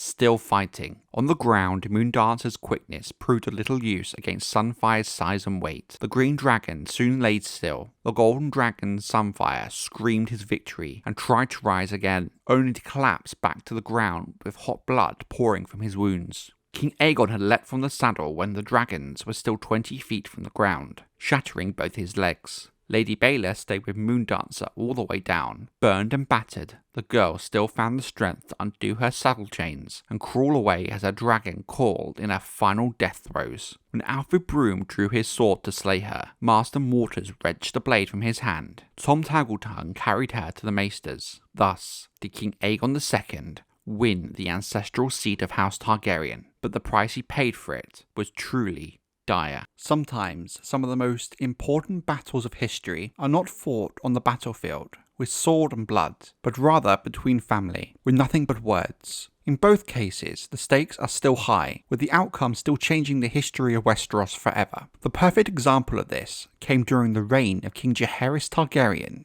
the Conciliator. The question of who the young king would marry was a hard one, with countless young ladies proposed from up and down Westeros and even into the free cities of Essos. But it became clear that the people of Westeros, and the faith most of all, would not accept a foreign queen. The Queen Regent Alyssa Velaryon and her councillors discussed the question of the king's marriage time and time again over about a month without reaching a consensus. Jaehaerys himself was not privy to these debates. Dowager Queen Alyssa in particular had no doubt whatsoever about who her son would choose to marry were the choice left to him, and that choice under no circumstances could be allowed to happen. His sister, Princess Alysanne. The Targaryens had been marrying sister to brother for centuries. Alysanne was only 2 years younger than Jaehaerys, and reportedly the two had always been close even as young children. Their father, King Aenys, would certainly have wished for them to marry, but the horrors their mother had endured under Maegor the Cruel swayed her from this course of action. She mostly feared another faith uprising, like the one that had occurred at the announcement of the marriage of Aegon the Uncrowned and Princess Rhaenyra. It was decided that Alysanne would marry Oren Baratheon, the Hand and Lord Regent's younger brother.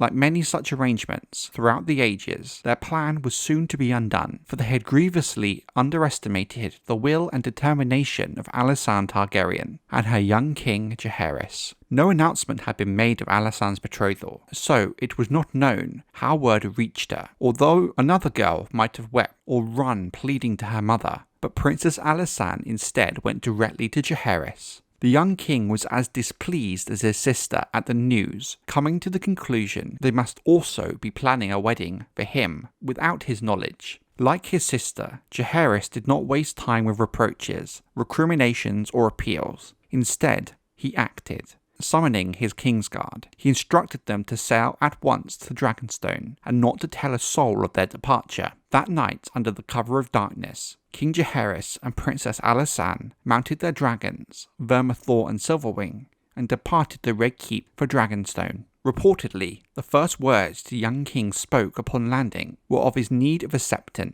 The Kingsguard arrived from King's Landing by galley a few days later. That following morning, as the sun rose, Jaehaerys Targaryen married his sister, Alysanne, in the yard at Dragonstone, before the eyes of gods and men, and dragons. Septon Oswyck performed the marriage rites. The 7 knights of the Kingsguard stood witness to the union. The castle's garrisons and servants looked on as well, together with a good part of the small folk from the fishing village that huddled below Dragonstone's mighty curtain walls. A modest feast followed the ceremony, and many toasts were drunk to the health of the boy king and his new queen. Afterward, Jaehaerys and Alysanne retired to their bedchamber, but in view of the bride's youth, there was no bedding ceremony, and the marriage was not consummated. That omission would prove to be of great importance when Lord Rhaegar and Queen Alyssa arrived belatedly from King's Landing in a war galley, accompanied by more than a dozen knights, 40 men-at-arms, Septon Matthias, and the Grand Maester Bennifer. Jaehaerys and Alysanne met them inside the castle gates, holding hands. It is said that Queen Alyssa wept when she saw them. She called them foolish children,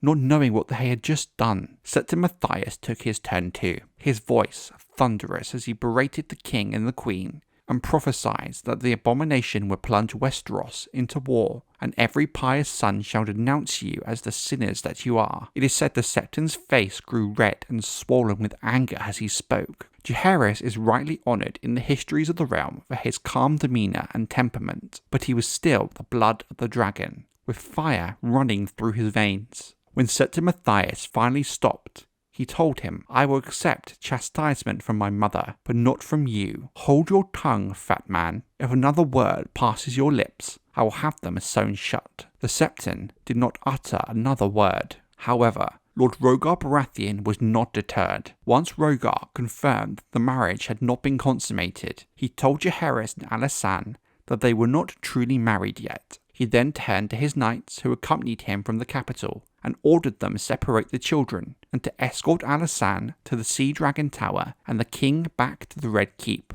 As Rhaegar's men moved forward, the 7 knights of Jaehaerys' Kingsguard stepped up and drew their blades. "Come no closer," warned Sir Giles Morrigan. "Any man who lays a hand upon our king and queen shall die here today." Rhaegar insisted he was the king's hand, but the Kingsguard knight, old Sour Sam, answered that they were the Kingsguard and not the hands. Rhaegar made it clear to the Kingsguard that there were only 7 against more than 50, but still, the Kingsguard stood firm. Another Kingsguard knight, Pate the Woodcock, picked up his spear and replied, "They might kill us, but you will be the first to die, my lord," pointing to the spear in his hand. A tense standoff ensued, no one wanting to make the first move. Had Queen Alyssa not chosen that moment to speak, the battle would have surely have been a bloody one for the ages. But the queen stepped forward and said that she had seen enough death and commanded all to lower their weapons. What's done is done, and let the gods have mercy on the realm.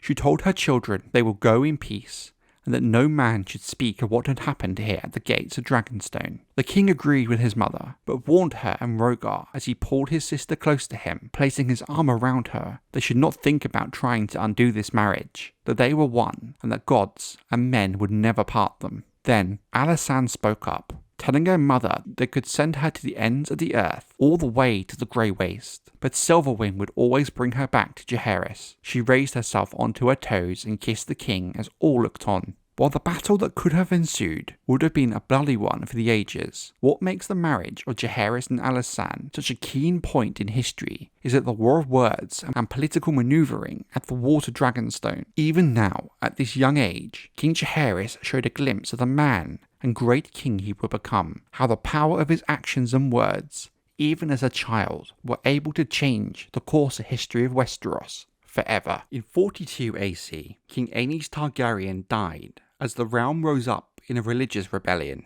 Mere hours after the death of Aenys, Dowager Queen Visenya, his aunt, had mounted her dragon, Maegor, and flown to the east across the narrow sea. When she came back, she was with her son, Maegor, atop Balerion the Blackdread. Maegor only stayed on Dragonstone long enough to claim the crown, his father's iron and ruby crown. His mother placed it on his head as lords and knights knelt and proclaimed him king. Only the Grand Maester, Garwin, dared to object. By the laws of inheritance, the laws Aegon the Conqueror himself had set out, the Iron Throne should have gone to the king's eldest son, Prince Aegon. However, Maegor simply told the Grand Maester, the Iron Throne will go to the man who has the strength to seize it. He then executed the Grand Maester with a single swing of Blackfyre. The next day, Maegor flew across Blackwater Bay to King's Landing, accompanied by Dowager Queen Visenya and Maegor. The return of dragons to the city caused mass panic. The religious order of the Warriors' Sons held the city walls and the building site of the Red Keep, as well as the Set of Remembrance atop the hill of Aenys, which they had made their fortress. The Targaryen banner was raised above Visenya's hill, and the king called all loyal men to gather to him. Visenya proclaimed her son had come to be their king, a true king, the blood of Aegon, her husband and brother, if any man questions Maegor's right to the throne, to face him in combat. The warriors' sons were quick to accept her challenge. From Rhaenys' hill rode 700 knights, led by their captain, Sir Daemon Morrigan, also known as Daemon the Devout. Maegor told Daemon that swords would decide his fate. He agreed, proclaiming the gods will grant victory to the man with the just cause, that each side should choose 7 champions, as the Andals had done. He asked the king if he could find 6 to stand with him, as Aenys had taken the Kingsguard to Dragonstone. The king turned to the crowd. Many turned away in fear, or pretended they did not hear Maegor's plea for volunteers, as many had come to fear the warriors' sons. But one man offered himself, no knight, but a lowly man-at-arms called Dick Bean. He told Maegor he had been a king's man since he was a boy, and meant to die one. Only then did the first true knight step forward, Bernard Brune, the man who had killed Harren the Red, who declared that this common man had shamed them all. His scorn drove others to offer themselves. Sir Bran of Blackhall, a hedge knight, Sir Rayford Rosby, Sir Guy Lothston, and Sir Lucifer Massey. The names of Maegor's 7 would forever be remembered in history. Predictably, Dick Bean died first, cut moments after combat began. Accounts of the combat differ. One say that Sir Guy the Glutton was cut open with undigested pies spilling out. Another account claims Sir Garibald of the 7 Stars sang as he fought that Lord Massey hacked off the arm of Harry Horp, that Horp threw his battle axe into the other hand and buried it between Massey's eyes. Some say they fought for hours, some for only moments, but in the end, only Maegor Targaryen and Daemon the Devout, as well as William the Wanderer, stood. Both the warriors' sons were badly wounded. The king, with his father's Valyrian steel sword Blackfyre in hand. But the outcome was close.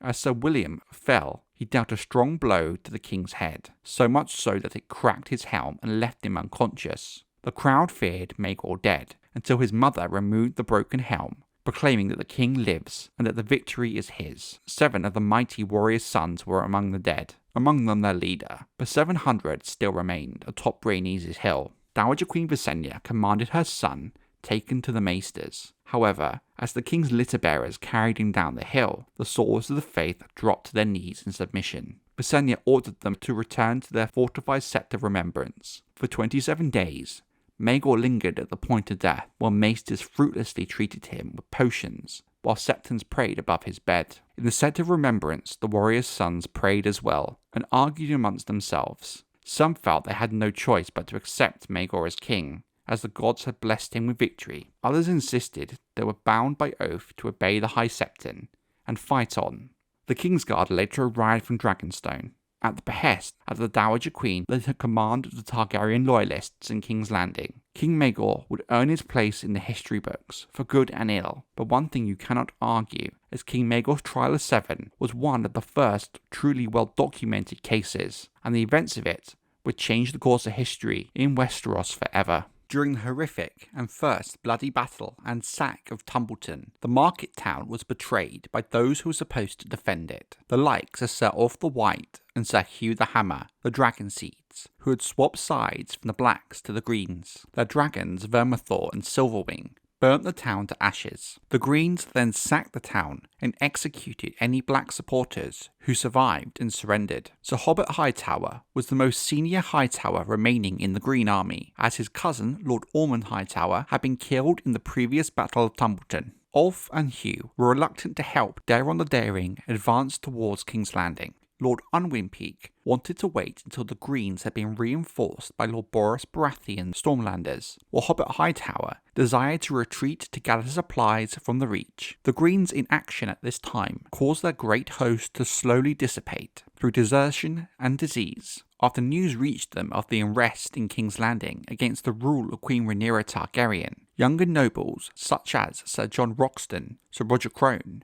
and Lord Peake called for advancing on the capital immediately, but Hobart preached caution and the two betrayers remained stubborn. When Hugh then crowned himself king and had his men attack Roger, 13 loyalist lords known as the Caltrops plotted against the two bastard dragon riders. Meanwhile, the base-born dragon rider Adam Velaryon, whom Rhaenyra had condemned after hearing of the two betrayers, was resolved to defend his honour by retaking Tumbleton from Ulf and Hugh. He fled from Rhaenyra in King's Landing atop sea smoke and allegedly sought counsel from the Green Men on the Isle of Faces. He then set out to recruit a new army from the Riverlands by visiting every castle, great or small, and scraping together survivors of the previous battles, along with any old men and young boys willing to join him. A brave and charming young man with a gift for words, Adam succeeded in convincing many lords to contribute what little aid they could, perhaps due to a combination of being impressed by his dragon and terrified of what a green victory in the war would mean for them after the horrific sack of Tumbleton. Sabitha Verpin, widowed lady of the twins, whose husband, Lord Frey, had died fighting in the battle by the lakeshore, was now also joined by her father and brothers. Hugo Vance, the new lord of House Vance of Wayfarer's Rest, after the desertion of Tristan Vance at the Battle of the Red Fort, came with 300 of his own men, plus Black Trombo's company of Myrish sellswords. Most notably, however, House Tully finally joined the war, having sat out thus far, with its army at full strength and fresh. Seasmoke's arrival and the fate of Tumbleton had finally convinced the reluctant Elmo Tully to end their neutrality against the wishes of his bedridden grandfather, Lord Grover Tully. Altogether, Adam assembled a new army nearly 4,000 strong. From the viewpoint of the Greens, however, the Second Battle of Tumbleton came from nowhere and was utter chaos, as told by those few who managed to make it out alive. On the day on which the bloody Caltrops had decided to enact their coup against Ulf White and Hugh Hammer, the Greens in Tumbleton were awakened in the night by the sounds of battle and the roars of dragons. The dragon that had come swooping down from the sky from nowhere was Seasmoke and Adam Velaryon, determined to prove not all bastards need to be turncloaks. How better to achieve that by retaking Tumbleton from the two betrayers whose treason had stained him. The great host of Greens encamped about the walls of Tumbleton outnumbered the attackers, but they had long been in one place. The discipline had grown lax. The death of Lord Ormond Hightower had left them without a leader, and the lords who wished to command in his place were at odds with one another. So intent were they upon their own conflicts and rivalries that they had all forgotten their true foes, and the purpose of their march. Sir Adam's night attack took them all completely unawares. Before the men of Prince Daeron's army even knew they were in a battle, the enemy was amongst them, cutting them down as they staggered from their tents, as they were saddling their horses, struggling to don their armour, and buckling their sword belts. Most devastating of all was the dragon. Seasmoke came swooping down again and again, breathing its hot flame. 100 tents were soon afire, and even the splendid silken pavilions of Sir Hobbit Hightower, Lord Unwinpeak, and Prince Daeron himself were nothing more than smoking ashes. Nor was the town of Tumbleton reprieved, however. Those shops and homes and the septs that had remained, that were spared by the fire the first time, were now engulfed by dragonflame. It is said that Prince Daeron Targaryen was in his tent asleep when the attack began. Off-White was inside Tumbleton, sleeping off a night of drinking at an inn called the Bawdy Badger that he had taken for his own. Hardhugh Hammer was within the town walls as well, in bed with the widow of a knight he had slain during the first battle. All 3 dragons were outside of the town, in a field beyond the encampment, a key factor that would play into the battle. Though attempts were made to wake Off-White from his drunken slumber, he proved impossible to rouse. Infamously, he rolled under a table and snored through the entire conflict. Hugh Hammer was quicker to respond. Half-dressed, he rushed down the steps to the yard, calling for his warhammer and his armour and a horse, so he might ride out and mount Vermithor. His men rushed to obey, even as sea smoke set the stables ablaze. But Lord John Roxton had claimed Lord Footley's bedchamber, along with Lord Footley's wife, and was already in the yard waiting for him. When he spied Hardhugh, Roxton saw his chance, and said, "Lord Hammer, my condolences." Hammer turned, glowering. "For what?" he demanded. "You died in the battle, of course," Bold John replied, drawing his blade and thrusting it deep into Hammer's belly, before opening the bastard from groin to throat. A dozen of Hardhugh's men came running in time to see him die. Bold John Roxton slew 3 before he was 2 slain in turn. It is said he died when his foot slipped on a coil of Hardhugh's entrails, but perhaps that detail is too perfectly ironic to be true. 3 conflicting accounts exist as to the fate and manner of the death of Prince Daeron Targaryen, known to the history books as Daeron the Daring. The best known claims that the prince stumbled from his pavilion with his night clothes afire, only then to be cut down by the Myrish sellsword Black Trumbo, who smashed his face to a bloody pulp with a single swing of his spiked morning star. This version, of course, is the one preferred by Black Trumbo himself, who told the tale far and wide. The second version is more or less the same, save for the prince was killed with a sword and not a morning star, and his slayer was not Black Trumbo, but an unknown man-at-arms who likely did not even realise who he had just killed. In the third alternative,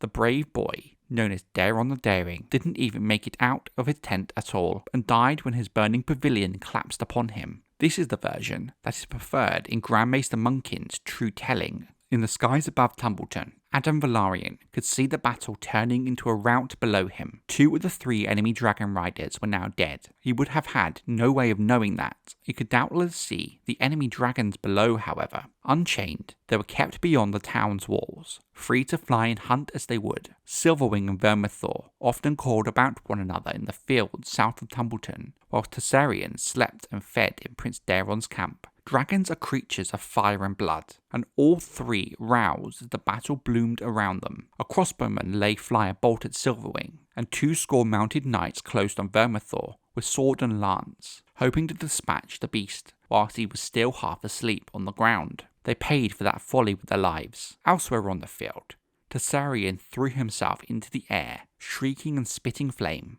and Adam Velaryon turned sea smoke to meet her. It is said a dragon's scales are largely, though not entirely, impervious to flame. They protect the more vulnerable flesh and the musculature beneath. As a dragon ages, its scales thickens and grows harder, affording even more protection, even as its flames burn hotter and fiercer. When 2 dragons meet in mortal combat, they will often employ weapons other than their flames. Claws black as iron and long as swords, and as sharp as razors. Jaws so powerful they could crush through even a knight's steel plate. Tails that are like whips, whose lashing blows have been known to smash wagons to splinters, breaking the spines of heavy horses and sending men flying 50 feet in the air. The battle between Tessarion and Seasmoke was different. History calls the struggle between King Aegon II and his half-sister, Rhaenyra, the dance of the dragons. But only at Tumbleton did the dragons truly ever dance. Tessarion and Seasmoke were young dragons,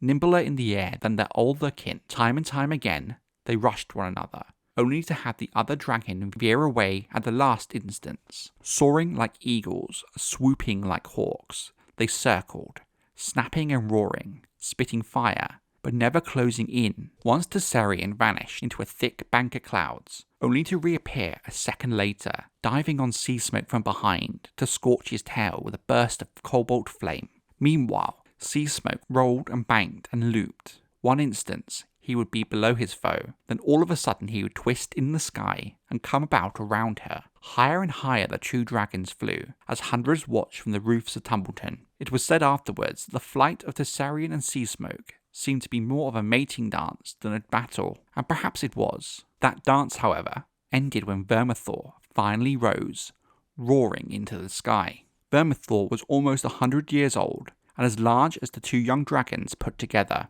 The bronze dragon, with great tan wings, was in a rage as he took flight, with blood smoking from a dozen wounds. Riderless, he knew not friend from foe, so he loosed his wrath on all, spitting flame to the right and to the left, turning savagely on any man who dared to fling a spear in his direction. Lord Piper and Lord Deddings, seated together atop a low rise, burned with their squires, servants and sworn shields, when Vermithor chanced to take a note of them. An instant later, Sea Smoke fell upon him. Alone of all four of the dragons on the field that day, Sea Smoke had a rider. Sir Adam Velaryon had come to prove his loyalty by destroying the two betrayers and their dragons, and here was one of them beneath him, attacking the men who had joined him for this fight. He must have felt duty-bound to protect them, though surely he knew, in his heart, that Sea Smoke could not match the older dragon. This time, there was no dance, but a fight to the death. Vermithor had been flying no more than 20 feet above the battle, when Sea Smoke slammed into him from above, driving him back,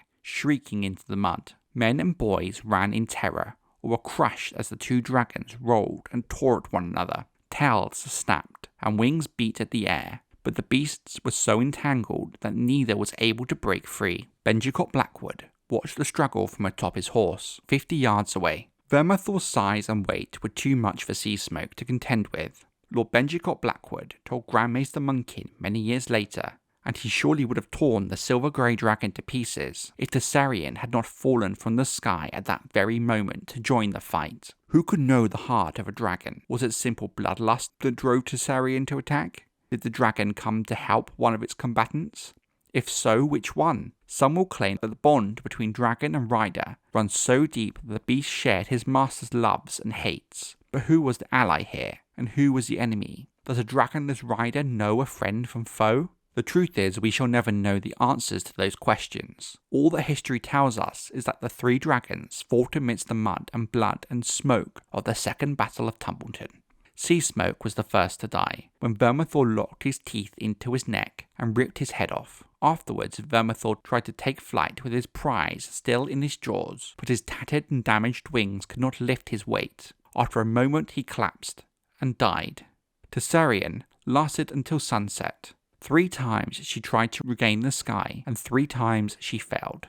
By late afternoon, she seemed to be in pain, so Lord Blackwood summoned his best archer, a longbowman known as Billy Burley, who took up a position 100 yards away and sent 3 arrows into her eye as she lay helpless on the ground. By dusk, fighting was done, though the Riverlords only lost 100 men, whilst cutting down more than 1,000 of the men from Oldtown and the Reach. The Second Battle of Tumbleton could not be accounted a complete victory for the attackers, as they failed to take the town. Tumbleton's walls were still intact, and once the king's men had fallen back inside and closed their gates, the queen's forces had no way to make a breach, lacking both siege equipment and a living dragon. Even so, they wreaked great slaughter. At moonrise, the Riverlords abandoned the field to the Karen Crows, fading back into the hills. One of them, the boy Benjicott Blackwood, carried with him the broken body of Adam Velaryon, found dead beside his dragon. His bones would rest at Raventree Hall for 8 years, but in the year 138 AC, his brother Alan would have them returned to Driftmark and entombed in Hull, the town of his birth. On his tomb, engraved a single word, loyal, in ornate letters and supported by carvings of a seahorse and a mouse. The start of the First Dornish War can trace its roots to Aegon's conquest of Westeros. Queen Rhaenys Targaryen was sent to conquer Dorne in her brother's name. Instead of confronting the Dornish spearmen guarding the prince's pass in the Red Mountains, Rhaenys flew over the pass on her dragon Meraxes to the castles of Vaith and Godsgrace. She found them abandoned and thus continued her journey to Plankytown, where only women and children remained. When she did eventually reach Sunspear, the seat of House Martell, she found Mira Martell the aged Princess of Dorne, waiting in her otherwise abandoned castle, Myrish defied Rhaenys, despite her dragon, stating that they would neither fight nor kneel. Rhaenys warned the Princess of Dorne the House Targaryen would return with fire and blood. But Myrish replied simply, "You may burn us, my lady, but you will not bend us, break us, or make us bow. This is Dorne.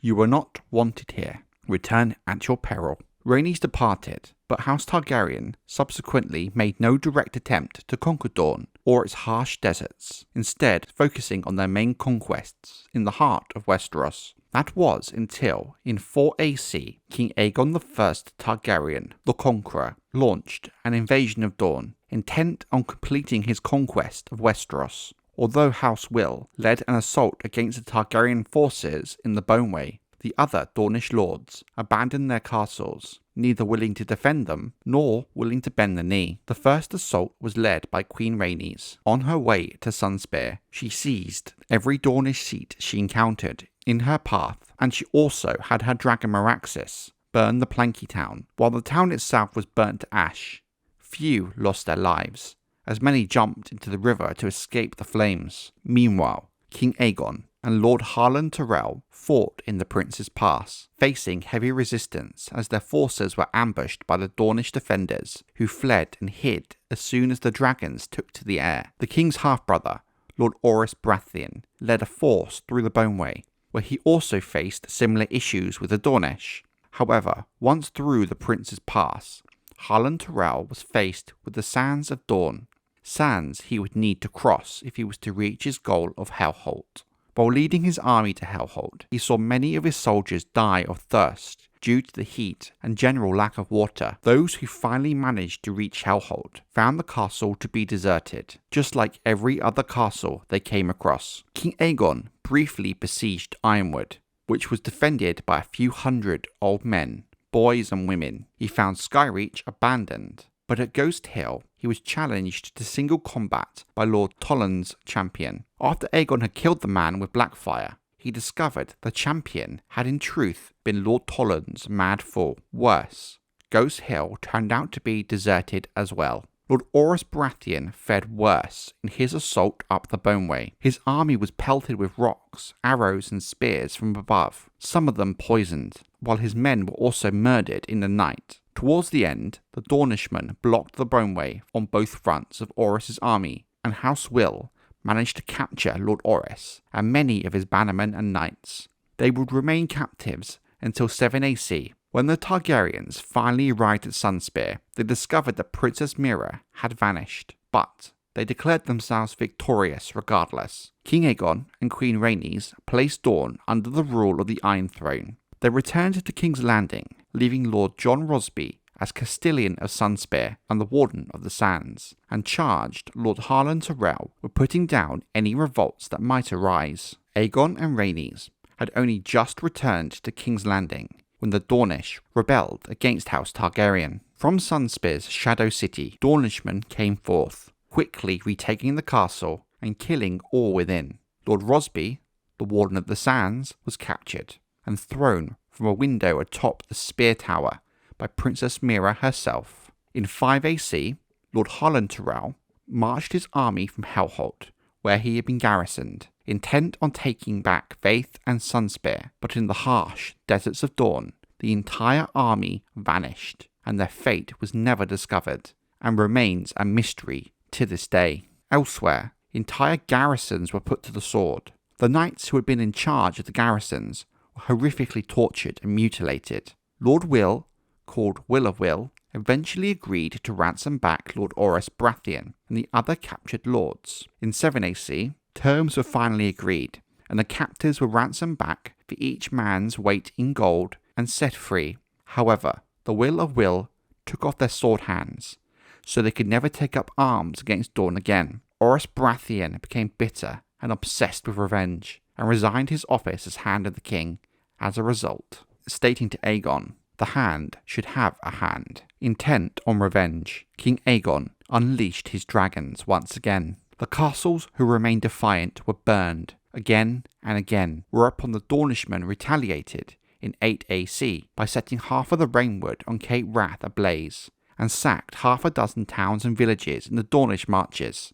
In 9 AC, the dragons once again struck, burning several seats, but it was the next year Lord Fowler led a raiding party over the Red Mountains and attacked Nightsong in the Dornish marches, taking its defenders hostage, while Sir Joffrey Dane marched an army to Oldtown and razed the fields and villages nearby, but he was not able to take the city itself, thanks to its huge defensive walls. The Targaryens unleashed their dragons a third time, this time upon Starfall, the seat of House Dane, Skyreach, the seat of House Fowler, and Hellholt, the seat of House Ulla. But at Hellholt, the dragon Meraxes was shot down from the sky, with Queen Rhaenys atop her back. Many thought the dragon's invincible. A scorpion bolt pierced the dragon's eye, and Meraxes fell from the sky. Although the dragon destroyed the castle's highest tower and part of the curtain wall in its fall, the death of both the dragon and Queen Rhaenys was the greatest success the Dornish had against the Targaryens. In truth, the First Dornish War ended with the death of Rhaenys, and what came next was something different altogether. Aegon and Visenya, enraged at the loss of their beloved sister, had one thing in mind: revenge, with fire and blood.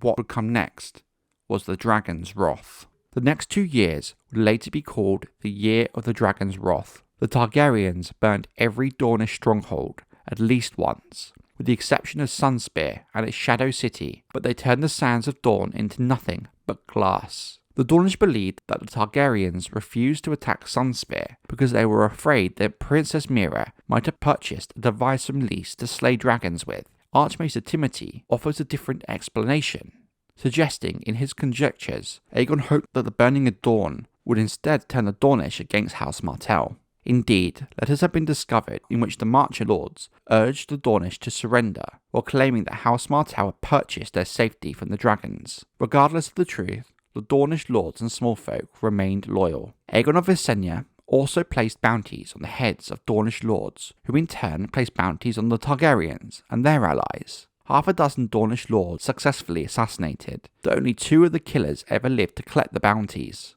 King Aegon was attacked on 3 separate occasions, and Visenya was attacked on several occasions as well. One day when Aegon and Visenya were assaulted on the streets of King's Landing, only Visenya's swift intervention saved Aegon's life. This attack led to the creation of the elite royal bodyguard known as the Kingsguard in 10 AC. Lord Fell was killed in a brothel while in King's Landing, while the Will-O-Will committed atrocities, particularly in Thorntown and Old Oak. Although Dorne was a blasted, burning ruin from the Red Mountains to the mouth of the Greenblood, the Dornish continued to fight. While a peace deal would eventually end the dragon's wrath in 13 AC, the damage done to the people of Dorne, from the smallfolk to the High Lords, could not be put into words. 10,000 died in Dragonfire, with some castles and towns wiped from the map, fading into the sands of time. While the peace would not last, with war regularly breaking out between Dorne and House Targaryen for the next 200 years. The way in which House Targaryen approached conflicts changed significantly, now approaching the Dornish with much more caution, thanks to the wounds left by the death of Rhaenys and Meraxes. The Dornish approach changed somewhat in the hopes of avoiding another dragon's wrath. Many of the conflicts between Dorne and the kingdom to the north would not officially be endorsed by House Martell, instead being undertaken by rebels or rogue lords. Thus ensured a fractious standoff where neither side was wanting to fully commit to their cause, knowing the high losses that would surely follow. The First Dornish War and the dragon's wrath that followed it cost both the Dornish and House Targaryen dearly. Many thousands of Dornish men and women died, and the war cost the life of the Conqueror's most beloved queen, Rhaenys, as well as the right hand of his base-born half-brother and his best friend, Orys Baratheon. But the peace that was forged in its wake did last. After the end of that First Dornish War, the king accepted Dornish independence and swore to uphold it. As a show of respect, he flew to Sunspear on the 10th anniversary of the peace for a feast of friendship with Daria Martell, the Princess of Dorne. His eldest son and heir, Prince Aenys, accompanied his father with Quicksilver, his young dragon. That peace, forged by Aegon and Daria, would last well into the reign of King Aenys, that is, until 37 AC. King Aenys was losing control of his kingdom and was faced with several uprisings at the same time. In the Vale, Lord Ronald Arryn's brother, Jonas Arryn, deposed him and declared himself King of the Vale. A religious uprising led by a warrior priest in the Iron Islands and in the Red Mountains of Dorne, a pretender dubbed the Vulture King had appeared and called on all true Dornishmen to rise against the Targaryens as revenge for the death and famine during the First Dornish War. Princess Daeron denounced this Vulture King and assured King Aenys House Martell and the noble houses of Dorne had no part in this outlaw's cause, but thousands still flocked to his banner, swarming over the Red Mountains and into the Reach, where they began raiding all along the Dornish marches and the borders of the Stormlands en masse. While the other uprisings across his kingdom were a concern to the king, the raiding in the Dornish marches was the most problematic, and it was feared by the king's advisors that if action was not taken, King Aenys risked further rebellion in the Stormlands. Although Princess Daeron Martell had issued a declaration denouncing the rebels, some of the king's advisors, including the Dowager Queen Visenya Targaryen, felt that she may have been playing a double game and sending them money and supplies. But this is only speculation and will never be proven and can never be proven. But given the tricky nature of the Dornish and the tactics they have used in the past, it would not be a surprise if it were true. But hundreds of knights and thousands of spearmen flocked to this Vulture King's cause. But this large number made him reckless as he divided his strength time and time again. While he marched west against Nightsong and Horn Hill with half of his men, the other went east to besiege Stonehelm, the seat of House Swan. Lord Walter Will was in command of their second force and was one of the few major Dornish lords to publicly support the actions of the Vulture King. Thanks to the hubris and overconfidence of the Vulture King, both hosts met with disaster. Orys Baratheon, the half-brother of the Conqueror, now known as Orys One Hand, after losing his sword hand during the First Dornish War, rode forth from Storm's End one last time to smash the Dornish beneath the walls of Stonehelm. When Lord Walter Will was captured, Lord Orys told him, "Your father took my hand. I claim yours as repayment." He took Walter Will's sword hand, then the other, then both feet. Orys Baratheon, the bastard half-brother and best friend of King Aegon the Conqueror, died on the march back to Storm's End of wounds taken during the battle. His son, Davos, said he died content, smiling at the rotting hands and feet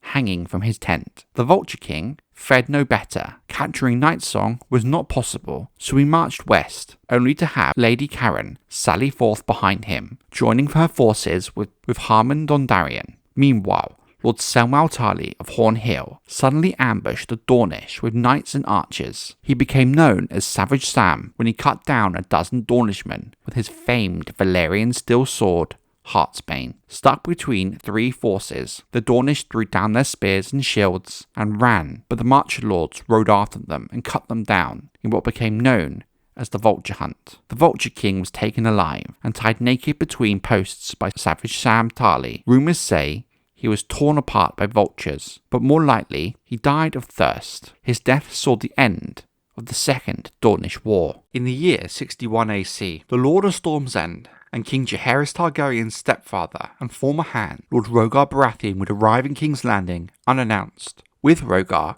came his two nieces and his own daughter by the king's late mother, Queen Alyssa Velaryon. The Lady Jocelyn, the king's half-sister, the small frail babe who had come into the world during the terrible year of the stranger, had grown into a beautiful, tall young girl with large dark eyes and hair as black as sin. Rhaegar Baratheon's own black hair had gone grey, however, and the years had started to take their toll on the old king's hand. His face was pale and lined, and he had grown so gaunt his clothes hung loosely upon him as if they had been cut for a much larger, stronger man. When he took a shaky knee before the Iron Throne, he had trouble rising back to his feet and required the help of the Kingsguard to stand. Lord Rhaegar had made the long trip from Storm's End to ask his stepson, the king, a favour. Lady Jocelyn would soon be celebrating her 7th birthday. She had never known a mother, the old man said. My brother's wives looked after her as much as they were able, but of course they favoured their own children as mothers will, and now both of them are gone. If it please you, sire, I would ask you to accept Jocelyn and her cousins as wards, to be raised here at court beside your own sons and daughters.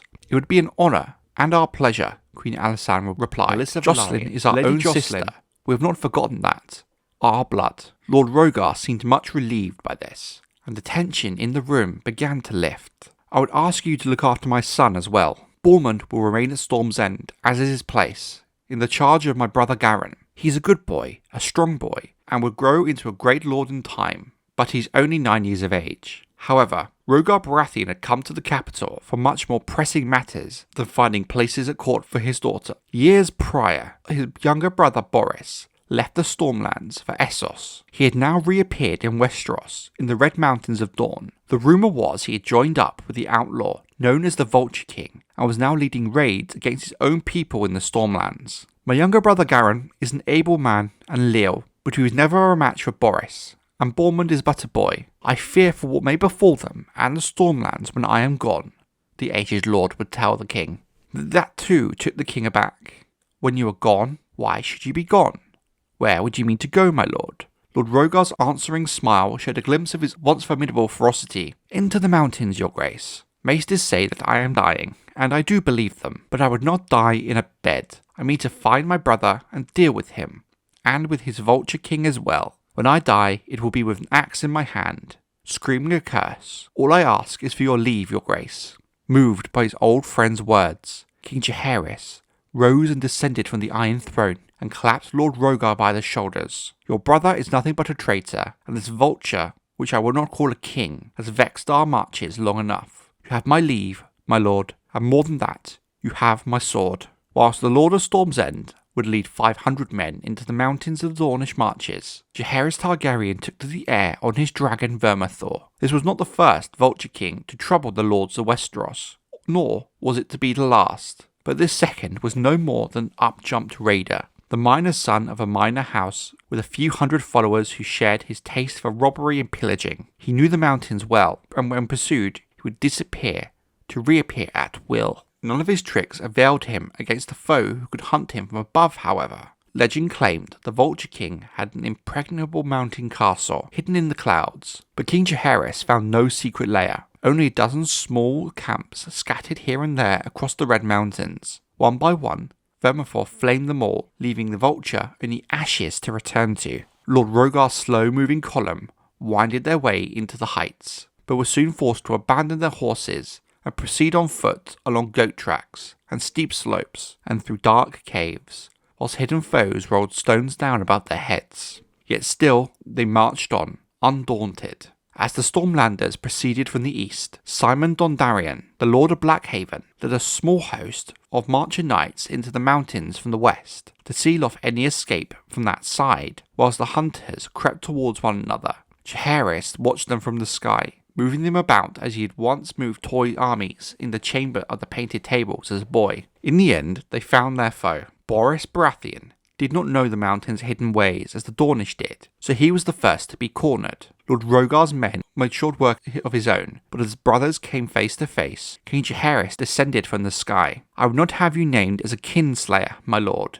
his grace told his former hand. The traitor is mine. Sir Boris laughed to hear it. So you would rather name me a kingslayer than him a kinslayer, he shouted, as he rushed the king. Jaehaerys, ever calm, had Blackfyre in hand, and he had not forgotten the lessons he had learned in the yard on Dragonstone as a young boy. Boris Baratheon died at King's feet from a cut to his neck that took his head near clean off. The Vulture King's turn came next. Brought to bay in the burned lair where he had hoped to find refuge, he resisted to the end, showering the king's men with spears and arrows. This one is mine, Rhaegar Baratheon told his grace, when the Mountain King was led before them in fetters. At his command, the outlaw's chains were struck off, and was given a spear and shield. Lord Rhaegar faced him with his axe. If he kills me, promise me you'll let him go free.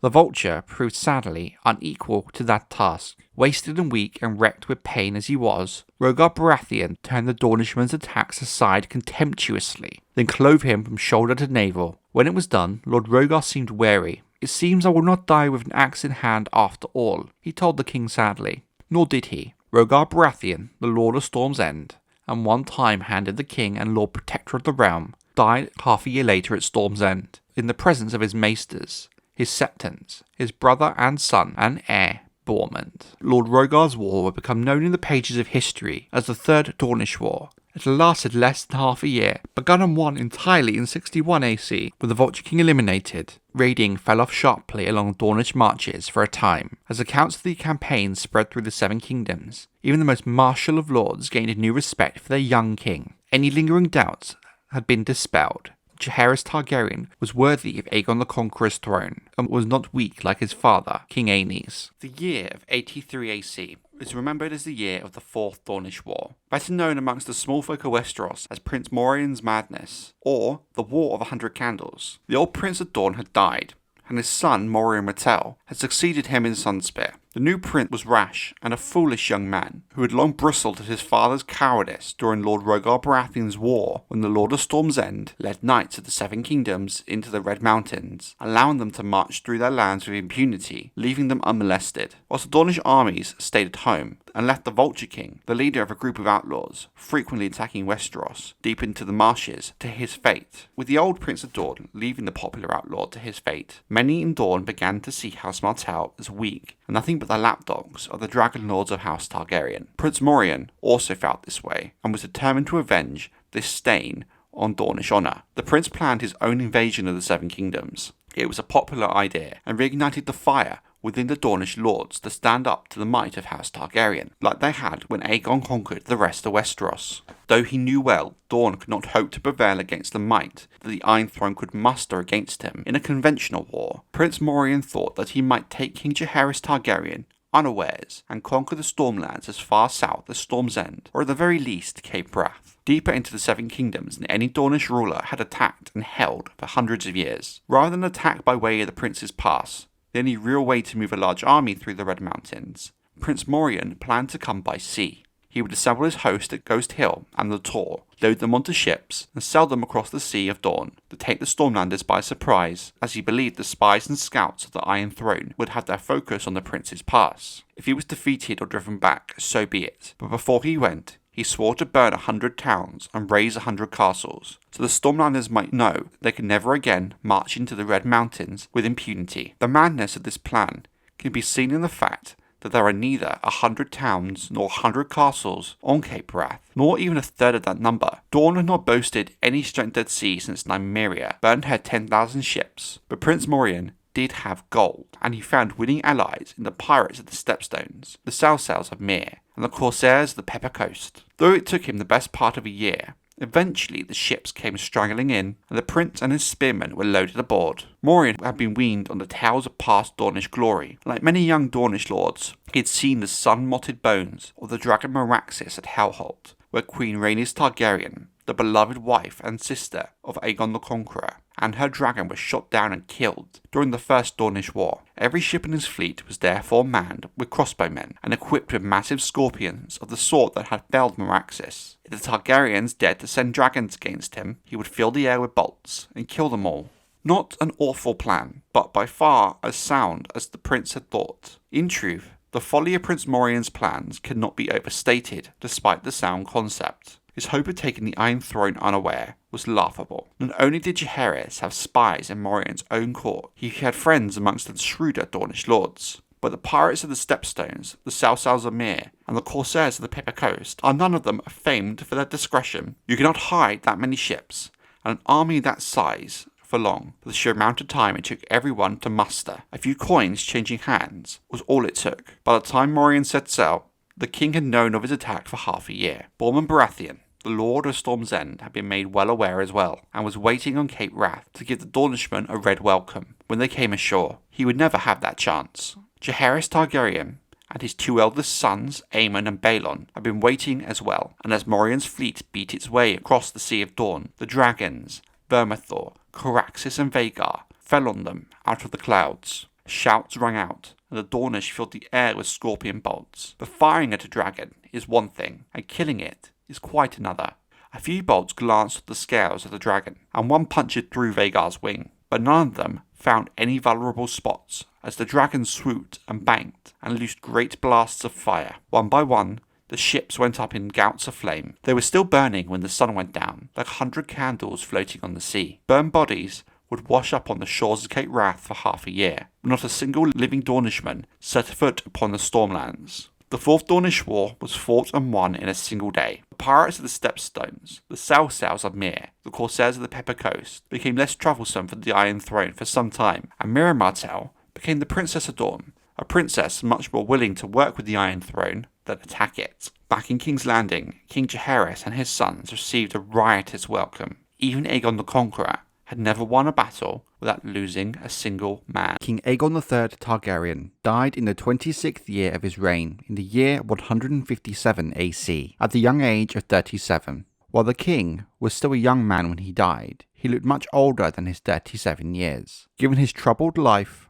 and the stresses he endured during and after the Dance of the Dragons, his sickly look and early death surprised very few at court. In truth, the king died inside the day he witnessed his mother, Queen Rhaenyra, killed by his uncle, King Aegon II, in the last days of the Dance of the Dragons. The trauma of that event never left him, and haunted him till the end of his days. While King Aegon III only lived 37 years, mentally he had been through much more than most men his elder, and all of it took its toll. Opinion on Aegon, by the lords and small folk, seems very neutral, with very few actively disliking him or taking issue with his rule. But at the same time, he was hardly anyone's favourite king. While his reign was filled with some turbulence, mostly during the Regency period, King Aegon III did bring the stability the Seven Kingdoms needed in the wake of the Dance of the Dragons, while the wounds left by the war began to heal. He had also brought stability to House Targaryen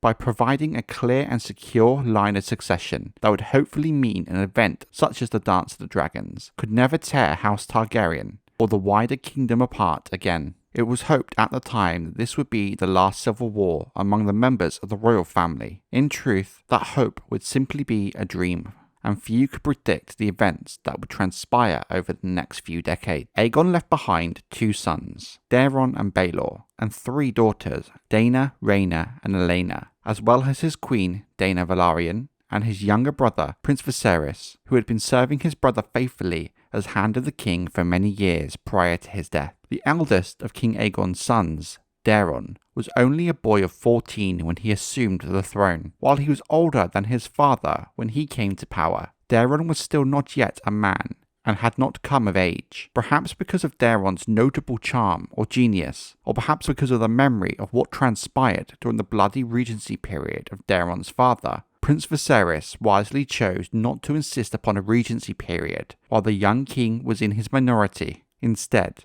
Viserys chose to serve as Hand, while King Daeron ruled ably and capably, but at the same time being willing to learn about the pitfalls of governance from his uncle. It was hoped that the team of Daeron and Viserys would bring a new age of prosperity to the realm. While there was some pushback at the idea of no regency, many who raised objections tended to be men hoping for a position on the proposed Regency Council. In the end, any who dissented loudly enough to become a problem were reminded that the legendary King Jaehaerys hardly had a regency period when he was in his minority, and even during that brief time, the king was a power in his own right, thanks to Jaehaerys' willfulness and determination to be listened to, and is remembered as perhaps the best king Westeros ever saw. At the time of his coronation, few in the realm foresaw that Daeron, the first of his name, would cover himself in glory on the scale not seen since the days of Aegon the Conqueror himself, whose ruby crown he wore. The choice of using the Conqueror's crown was deliberate. His father, King Aegon III, had preferred a simple circle to match his modest dress. The choice of the Conqueror's ornate ruby crown was meant to send a message to the realm that Daeron was not his father. In fact, he was different in many ways, but at heart he would make a strong king. Yet all the glory Daeron would achieve during his short reign turned to ashes almost as swiftly. He was said by those who knew him that he was a youth of rare brilliance and forcefulness, that there was a true fire within him, driving him onwards, that in many ways he was a dragon made flesh. King Daeron at first met resistance from his uncle and Hand Prince Viserys and his councillors and many great lords up and down Westeros, with the exception of the Marcher Lords, when he first proposed to complete the Conquest, something that had eluded every Targaryen king before him, something that even Aegon the Conqueror could not achieve. An idea so challenging that most kings never even considered it in the first place. But not so with this ambitious young king. It was Daeron's aim to bring the southernmost kingdom of Westeros, Dorne, into the realm at last, and under the control of House Targaryen, completing Aegon's dream of united Westeros, 7 kingdoms under one king. This would not be an easy task. There had been several small wars with Dorne in the years since the Conquest, but not on the scale that Daeron was proposing. His small council did their best to make the case for peace, and his lords reminded them that unlike the Conqueror and his sisters, he had no more dragons fit for war, and slim to no chance of hatching the remaining eggs on Dragonstone. To this, Daeron famously responded, "You have a dragon, he stands before you." King Daeron I Targaryen's proposal to complete the conquest and capture of Dorne in the name of House Targaryen took all by surprise.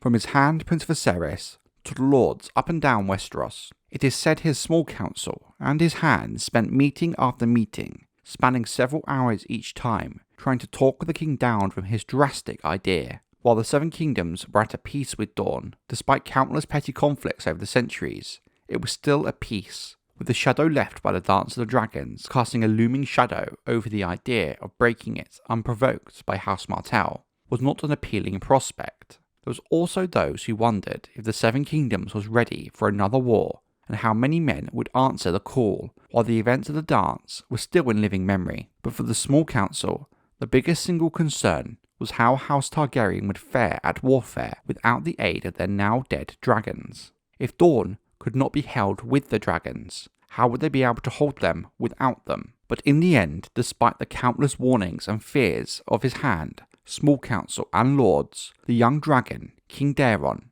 could not be gainsaid, and it is said that when he talked of Dorne, it lit a fire inside him, and that perhaps he truly was a dragon made flesh. If this invasion was going to be successful, they would need a plan, and a good plan at that. By the year 157 AC, there had been several attempts to conquer Dorne, and countless petty conflicts with them. Even at the peak of Targaryen power in Westeros, and with the use of their dragons, they were unable to capture and hold Dorne, with the Dornish becoming a thorn in the side of many king. If Daeron's dream was to come to fruition, he would need to draw from the experience and knowledge of all his loyal and trusted lords. Plan, the king did, and he did so with the help and advice of Alan Velaryon, with the unquestioning support of the legendary Oakenfist, who had spent significant time in Dorne and at the court of House Martell. Some began to think it could indeed be done. It would be a bloody and hard-fought conflict, but perhaps this time the victory that had eluded House Targaryen would come. There are some at the Citadel who argue that in some ways Daeron's plan for the proposed campaign improved upon that of Aegon the Conqueror's own, despite the loss of the Targaryen dragons in the dance. In some ways, the lack of dragons made his first generation of post-dance Targaryens an unknown quantity. When Daeron's invasion did finally begin, after countless time planning, he amply proved his prowess on the fields of Dorne, which for hundreds of years had defied the Reach, the Stormlands, and even the dragons of House Targaryen. King Daeron divided his host into 3 separate forces. One was led by Lord Tyrell of Highgarden, who moved his host down the Prince's Pass at the western end of the Red Mountains of Dorne. The second one was led by Lord Alan Velaryon, the Oakenfist, who was of course travelling by sea, passing through the Stepstones and into the waters of the coast of the Arm of Dorne. The third and final host was led by King Daeron, the young dragon himself.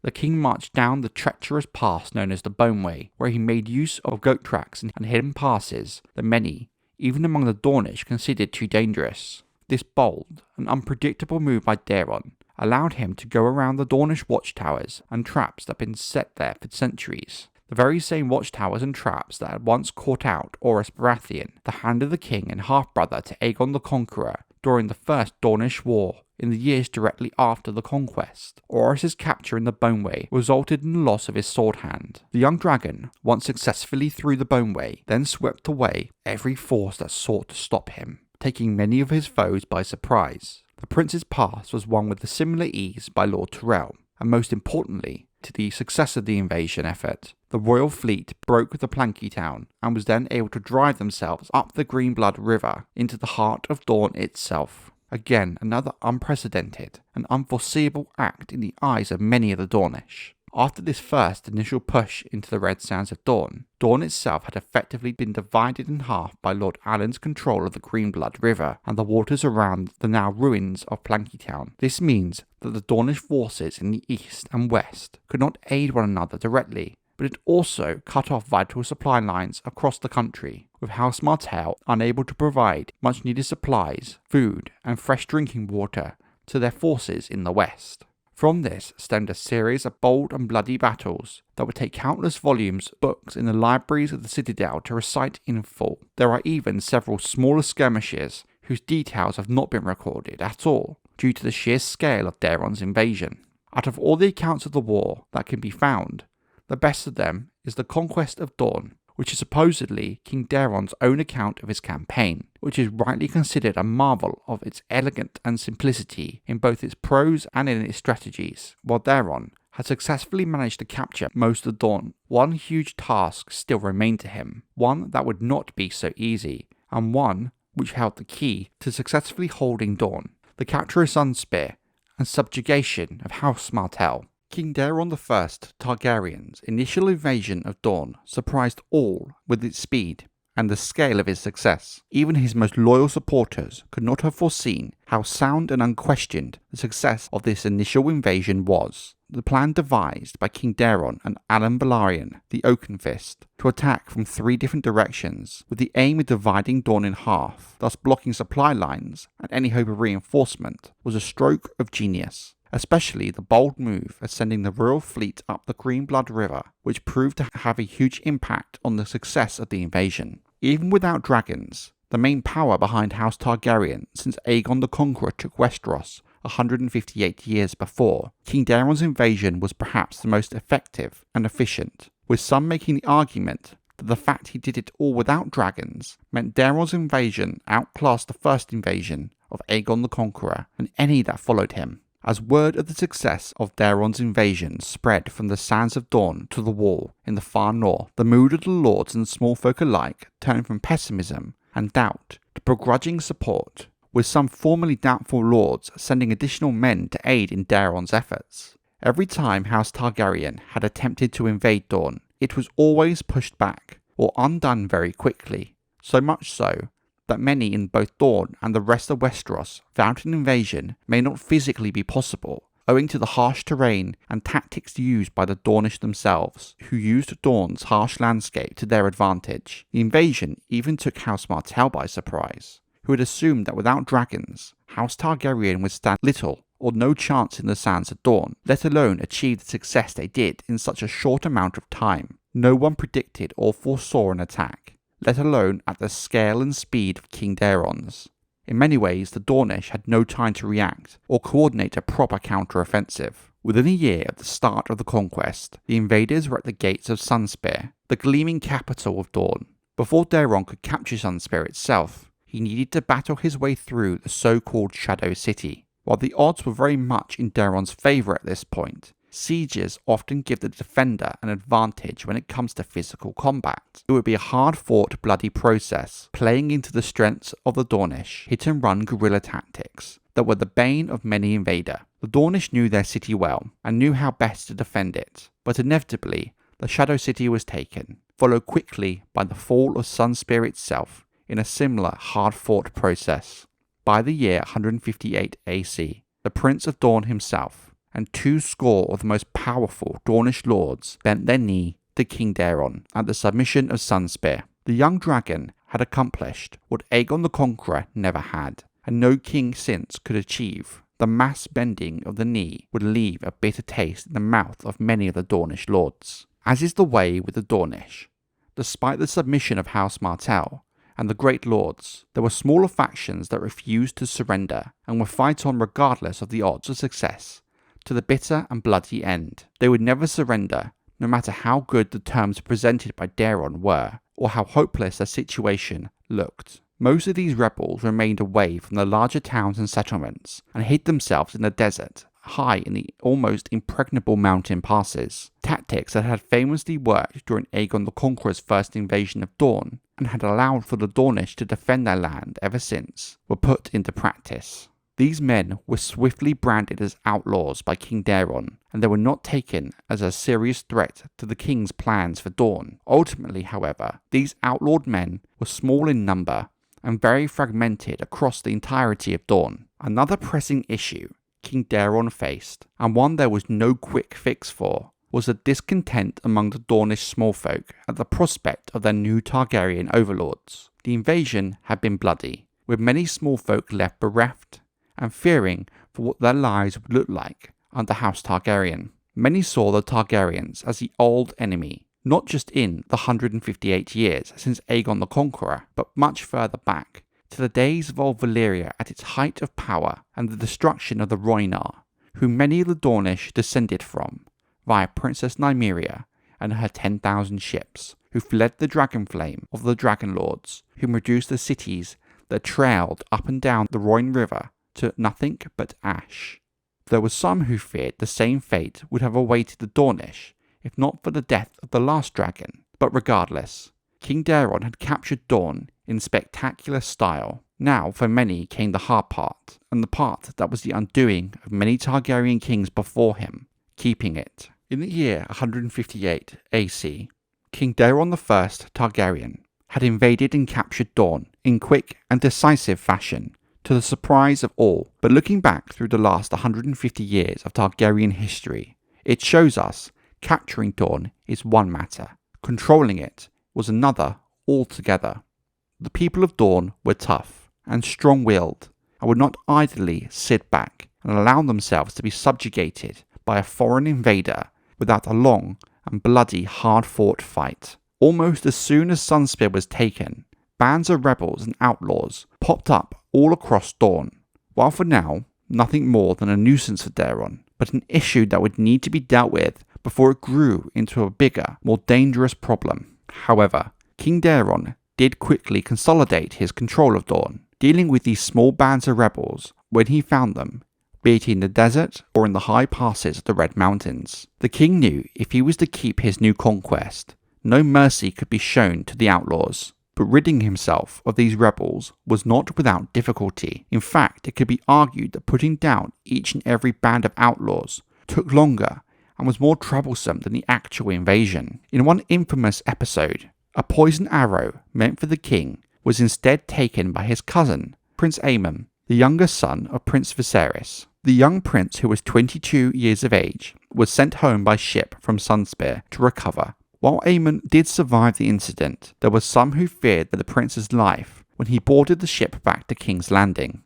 Even so, by the year 159 AC, the hinterlands were pacified, the rebels under control, and the young dragon, King Daeron, was now free to return in triumph to King's Landing, with Dorne firmly under the control of House Targaryen. The king did not trust any of the Dornish lords to keep his peace in his new kingdom, so Lord Tyrell and a contingent of the royal army and fleet stayed in Dorne to keep the peace. There were some fears that the removal of so much of the Targaryen force from Dorne would spark new uprisings, but Daeron had an answer for that he hoped would prevent this. As assurance for Dorne's future loyalty to the Iron Throne and good behaviour, 14 highborn hostages of the greatest houses of Dorne were carried back with King Daeron to King's Landing to act as hostages, and with the hopes that these hostages in the capital could build bridges between the Dornish houses and the rest of the Seven Kingdoms. The sons and daughters, almost all the great houses of Dorne were selected. All had to send a hostage. All willingly did. This tactic proved less effective than Daeron might have hoped. Whilst the hostages helped ensure the continued loyalty of their own blood, the king had not anticipated the tendencies of Dorne's small folk on such a massive scale. The issue was the king had no hold on them, or way of keeping them in line, such as the great houses. 10,000 men, it is said, died in the battle for Dorne. 40,000 more died over the course of the following 3 years, as common Dornishmen fought on stubbornly against the king's men. Lord Tyrell, whom Daeron had left in charge of Dorne, valiantly attempted to quell the fires of rebellion, travelling from castle to castle with each turn of the moon, punishing any supporters of the rebels with the noose, burning down the villages that harboured the outlaws, and so on. But the small folk struck back, and each new day they found their supplies stolen or destroyed, camps burned, horses killed, and slowly the count of the dead soldiers and men-at-arms rose, killed in the alleyways of the Shadow City, ambushed amidst the dunes, murdered in their camps. But the true rebellion began when Lord Tyrell and his train travelled to Sandstone, where his lordship was murdered in a bed of scorpions.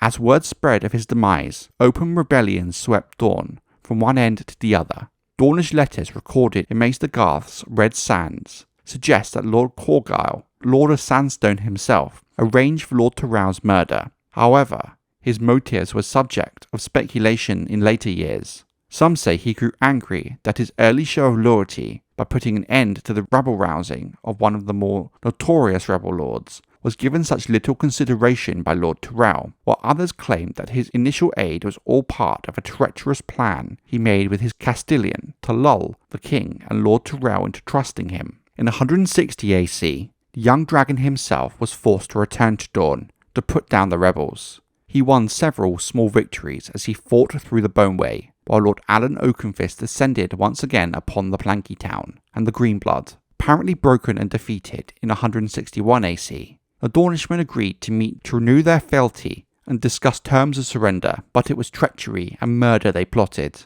not peace. In a bloody betrayal, the Dornish attacked the young dragon and his retinue beneath a banner of peace. 3 knights of the Kingsguard were slain attempting to protect the king, with a 4th, to his eternal shame, who threw down his sword and yielded. Prince Aemon, the Dragon Knight, the younger son of Prince Viserys, was once again wounded, and this time captured, but not before cutting down 2 of the betrayers. The young dragon, King Daeron himself, died with the Sword of Kings Blackfyre in his hand, surrounded by a dozen enemies, cutting down several before being overwhelmed and cut down himself. King Daeron I's reign was thus only 4 short years in length. He died at the age of only 18. While he did achieve great feats during his short reign as king, his ambition had proved too great, and he paid the price. Glory may be everlasting, yet it is fleeting, as well soon forgotten in the aftermath of even the most famous victories, if they lead to great disaster.